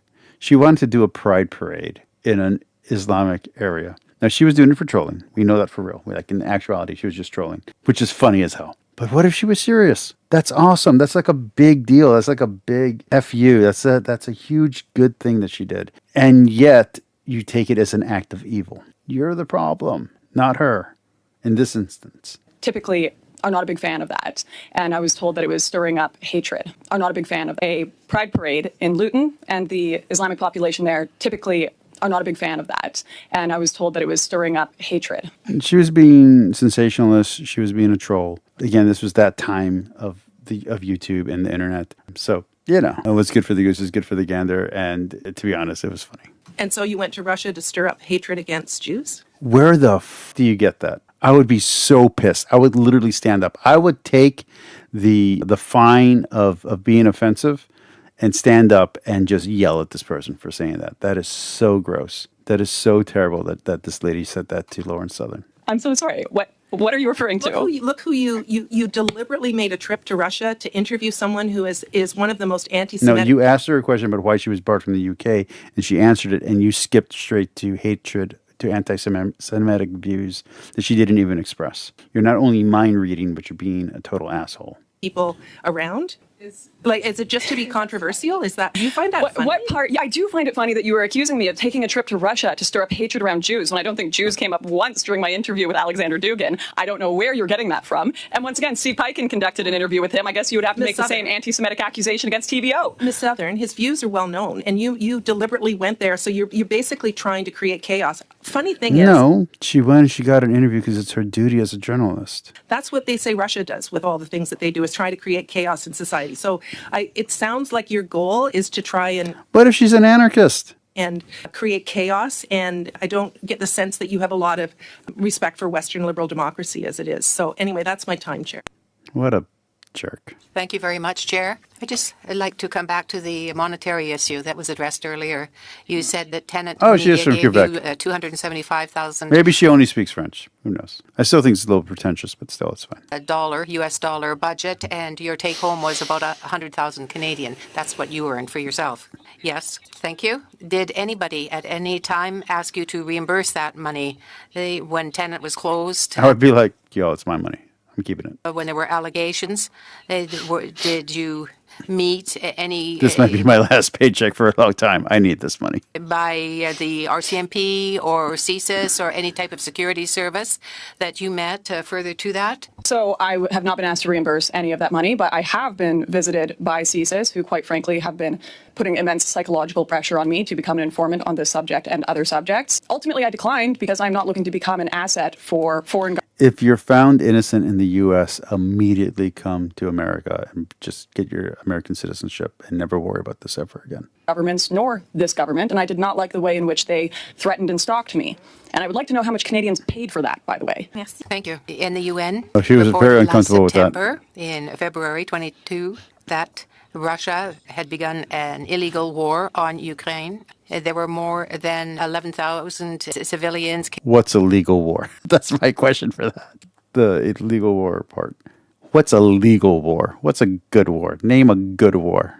I can't think of one throughout all of history. This is a false dichotomy if I've ever heard one. All wars are bad, even the ones that are for the right cause. Even for wars I support, they're all bad. There's no such thing as a good war. killed and many There's other a righteous thousands war, but were never a injured. good war. That's a lot of people.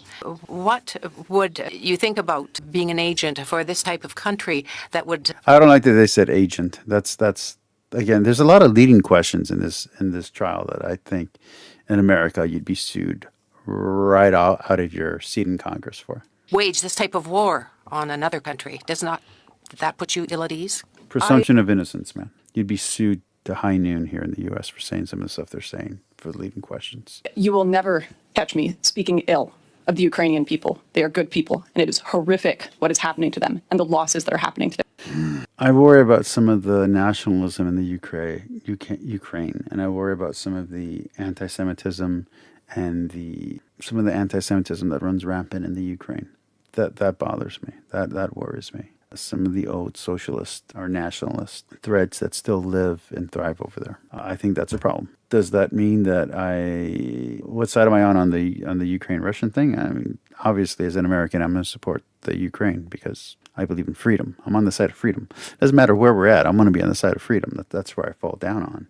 But that doesn't mean there aren't concerns on the Ukraine side. There's some stuff there that's smells a little fishy. There are some people that are on our side that are on the side of freedom that are bad actors. That's just how it is. There's bad mercenaries. There's bad actors on all sides, of course. But yeah, that's a problem. So even if we 100% support Ukraine, we'd want to flush out and ferret out the bad actors on the side that we're supporting because we don't want things to go terribly, terribly wrong. Yeah, I don't think there's anything wrong with that. Anything wrong with saying that?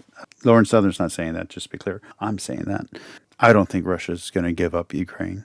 And I think the only way that Russia stops the war is if Trump gets into office and makes a deal with Putin. I think that's the only way Russia backs down. And I think if Biden keeps doing what he's going to do, what he's doing, I think the war's going to get a lot uglier and a lot more Ukrainians are going to die. I don't think Biden's a good leader. I don't think he understands warfare. I don't think he understands strategy. I don't think that Trump is a military strategist, but I think he loves peace, and I think he doesn't want what kind of war. So to prevent nuclear warfare, yeah, you desperately need a Trump in office to make peace with Putin to stop the war. Does it mean that Trump's going to get into office in time? I don't know. Does it mean that U.S. support of the Ukraine has gone so far with the current missile situation that we can't fix it? Maybe. Oh yeah. No. She needs the glove doesn't. If the glove doesn't fit, you must acquit. She needs that kind of lawyer. This is ugly stuff that they're doing to her, Thomas. And like I said, I don't even like Lauren Southern, and I'm on her side here because this is such bullshit. The pro censorship, the anti freedom of speech, the anti press, the anti-freedom of information. This is the kind of stuff that horrifies me as an American. Like, this really does make Canada look bad. I'm not talking about Lauren Southern, but these politicians make Canada look really bad to the rest of the world. Their community. And I hope that the suffering they are going especially through to Americans ends. And I hope that the Ukrainian people will be free. I do not and have never wanted to be an agent of any state, an asset of any state. I love how she's saying this. I hope it's true, but I love how she's saying it. But again, she could be lying. Everything she said, every single word she said, this entire thing could be a lie. But if it's true, I love 90% of what she said in this thing, and I've hated about 80% of what the politicians have said in this thing, in this hearing. Or domestic, and I have always, any inkling that is happening, have run the other way. Merci. Mr. Johns for 2.5 minutes. I really only have one burning question left, and that's, do you take any steps whatsoever to verify that the people paying you are so legitimate? have you ever been a card-carrying member of the Communist Party? That's all that this is. This is so McCarthy, and he's acting like John McCarthy right now. And don't have the Russians with ulterior motives. This would not be a question being asked of any. Do you take any steps whatsoever to verify that the people paying you are legitimate and don't have ulterior?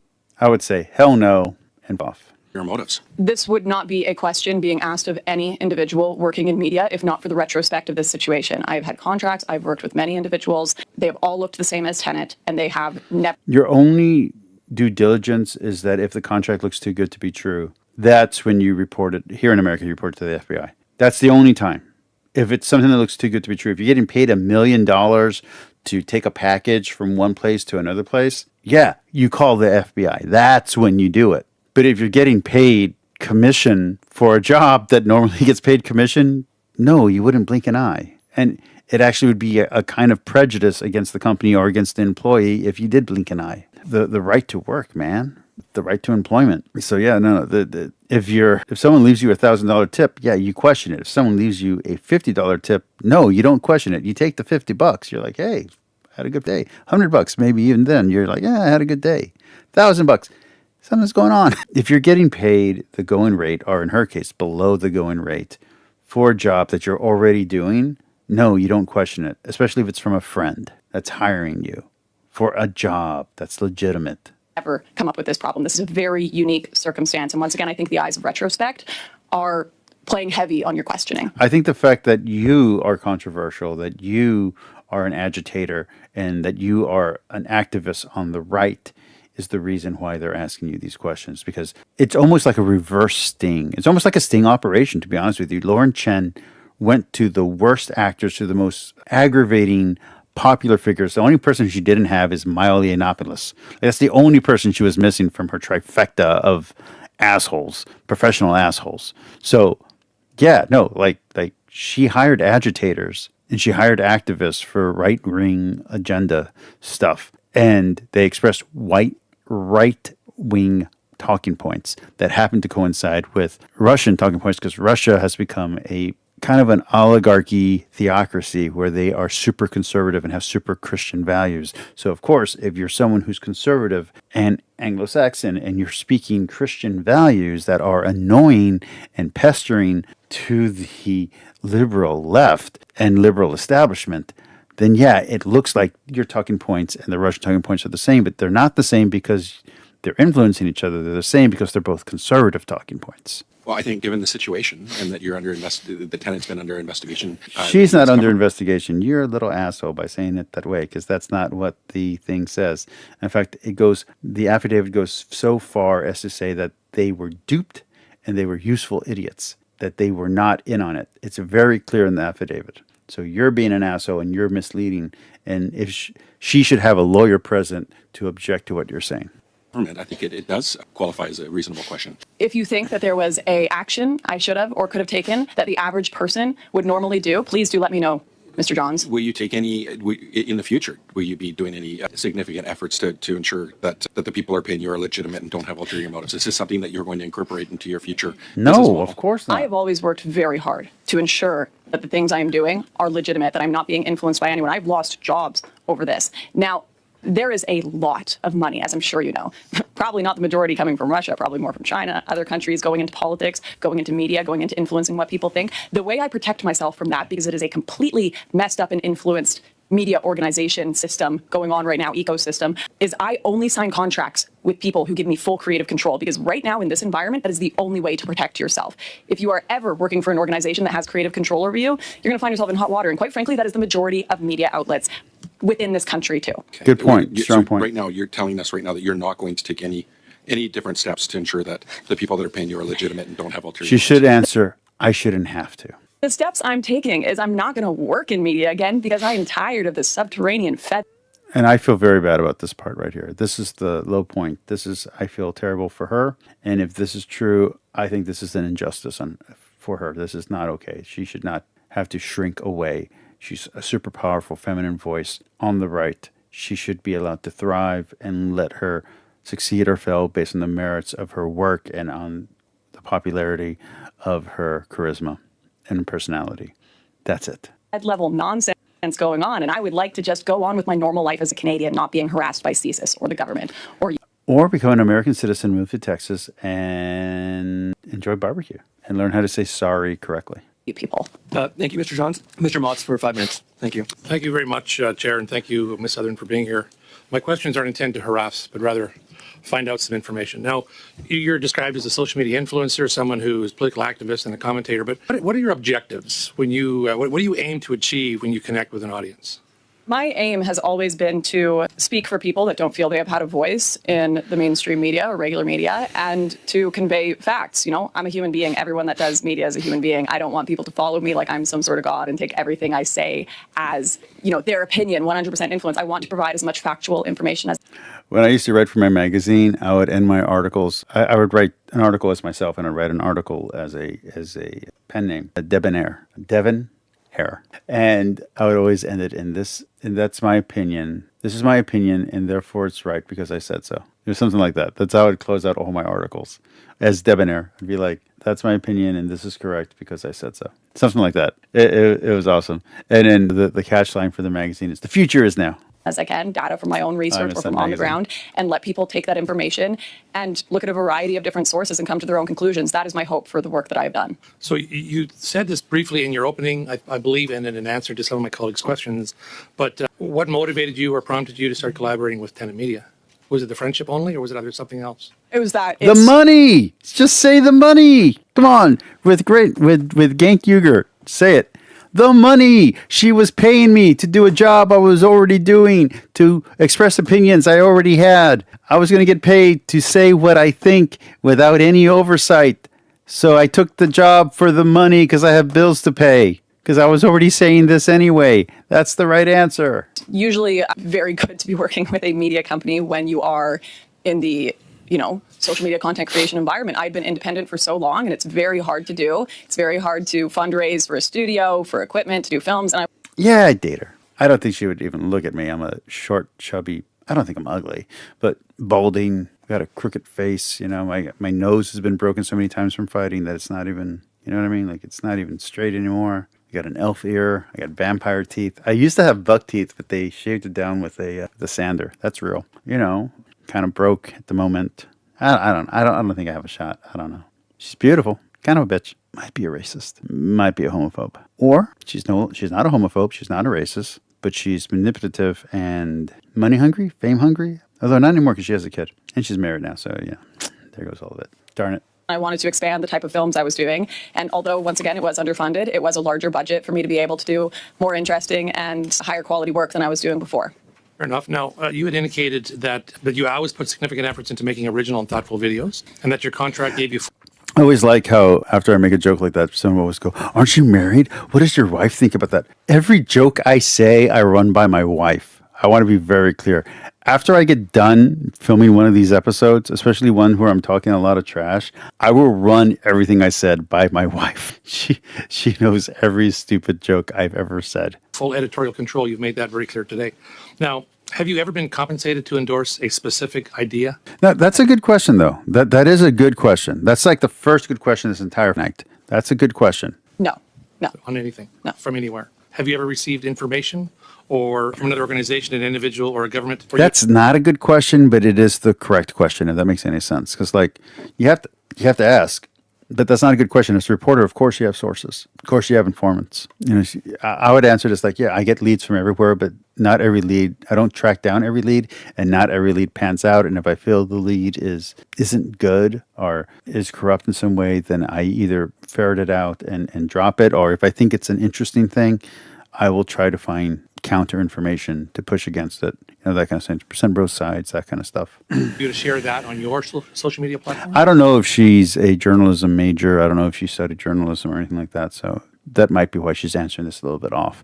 So No, other than like not paid for. I've certainly had lots of people send me, hey, share this tweet. I just did an interview, share this. Like, that's a very normal thing to happen in media. I don't know how much time I have left, but two thoughts from your answers to other questions. You indicate that when you were in Russia, you had concerns about some other interviews you had done, and you chose not to broadcast or release those interviews. And you didn't explain why. There was an individual that had told me they could set up interviews in Russia for me.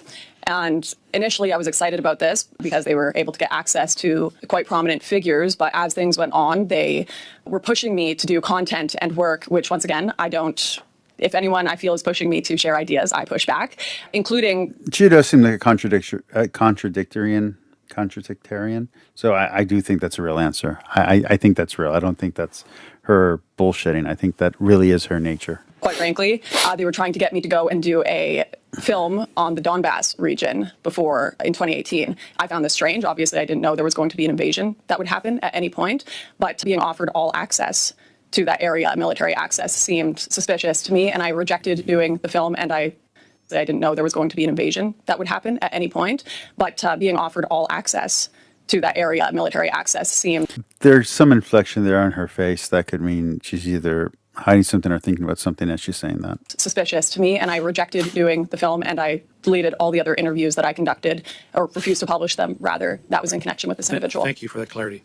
In my final moments, you made a very direct and scathing comment about the current, your opinion of the current media landscape in this country. Can you expand on that a little bit? Obviously, there's, and other people have concerns as well. So can you expand on what you're referring to in your description? I have been doing YouTube for 10 years. When I started doing YouTube, it was... I started 1 year before her, and I'm still not famous. Me, I suck. I suck. Why do I suck so bad? I say things. I talk things. I do research. I got books. I'm sad now. Individuals that were interested in sharing their opinions and beliefs without compensation. I want $1 million. I want $1 million. I want a co-host. I need an editor. I'm sad. Boo. Boo-hoo. Boo-boo.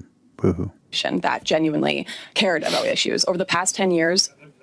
What I'm referring to is you talked to Mr. John's question, you talked about receiving compensation, and you made reference to the media outlets that exist today, yes, the national media outlets, receiving compensation from potentially places in this globe that are hostile to our democracy in Canada. Yes, what I was getting to is I believe there is I would have to give a written response later with the details, but based on my time... Sorry? Could you? Yes, I can. Based on the time I've spent in media, over those 10 years, I believe that a large majority of content is being influenced both from... But this that are from China and from Mexico and from, I don't know, the Ukraine, Russia, whatever, are sponsored TV shows. Like, Russian Standard at one point was sponsoring something. Sickle and Hammer was sponsoring something. There was an ad with Russian alcohol. Yes, it influences American media or Canadian media. That's the point of the blockades and canceling. Is that it cuts off that influence from the United States, so there's less sympathizers. And it adds the pressure of putting economic pressure on that country to stop the war or stop whatever it is that we don't like. That's the point. It doesn't always succeed, but that's the point, is to cut off influence from inside the United States or inside Canada and to put pressure on them to change their ways. I don't think that pressure works. I don't think I've ever seen it work in every book I've ever read, going all the way back to the Epic of Gilgamesh. This does not work. This kind of trade embargoes do not actually make a country change sides unless you completely starve them out. And it doesn't work. It really doesn't work. It's basically a siege. It's not. But the cutting off the influence, it makes sense. Militarily, strategically, it makes sense. I don't think it's right. I think it's better to have all the information, all the facts, but including the bad opinions on both sides. But yeah. Corporations, domestic government, foreign government being paid for. I would say that even half the contributions, likes, and views on content are now all botted, not legitimate, genuine views. This is really true. A lot of the content on the internet, whether it's, I don't know about Blue Sky, although I did see some on Blue Sky, but whether it's Blue Sky, whether it's Twitter, whether it's YouTube, whether it's Kick, whether it's Twitch, it's mostly bots. It's not real people. It's not real opinions. It's bots. And it's bots from foreign governments trying to influence people's opinions in other countries in the comment section, including the youth. So yeah, that's a real thing that's going on. So she's 100% spot on here, on this part at least. They're being astroturfed, and this is part of the reason that I am personally stepping away from my partaking in social media. I want to meet two people in my life. I want to meet Grimes, and I want to meet, I don't have a second person right now. Right now I want to meet Grimes. If I could meet Grimes, hang out with Grimes, have a beer with Grimes, go to an art show with Grimes, that'd be awesome. Go on a date with Grimes. Elon, you didn't hear that? Myself, because I don't believe that a lot of the internet we are engaging with today are real people.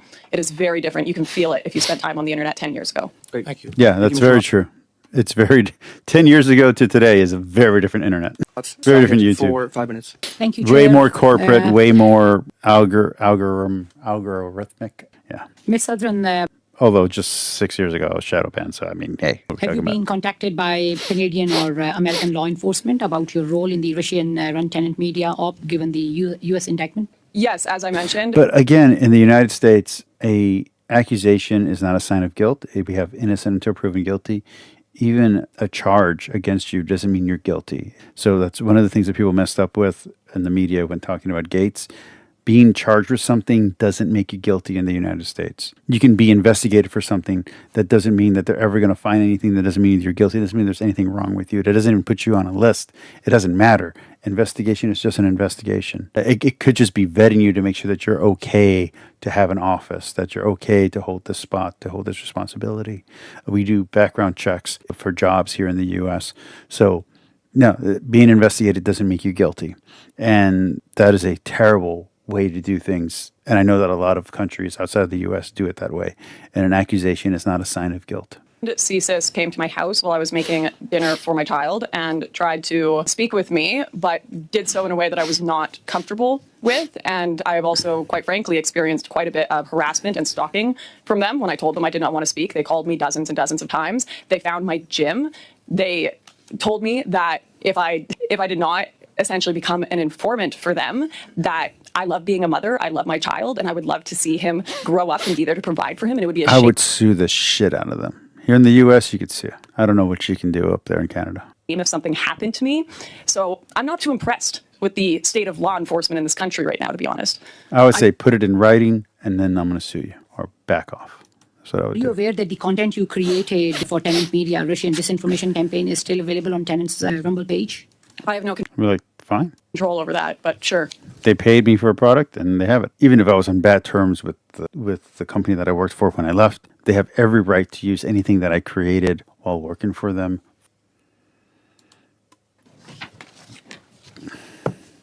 Have you spoken to Lauren Chan or Liam Donovan since the U.S. indictment? That's a good question. I have not. You have no relationship with them? I have not spoken to them since the indictment, no. Will you use this opportunity today to call on Tenant to remove any and all content created by you from their Rumble and X accounts? No, all the content I made was of my own volition based on my own opinions and free speech. So I'm happy for that content to still be out there. Quite frankly, I spent a lot I of hope money someone else from a different company buys it and puts it out. That'd be great. making some beautiful documentaries in which hardworking Canadians are featured who put themselves out there and are now being slandered as Russian disinformation. And I think that's a real shame. TikTok, Meta, and YouTube have all removed Tenant Media from their platforms using the U.S. indictment.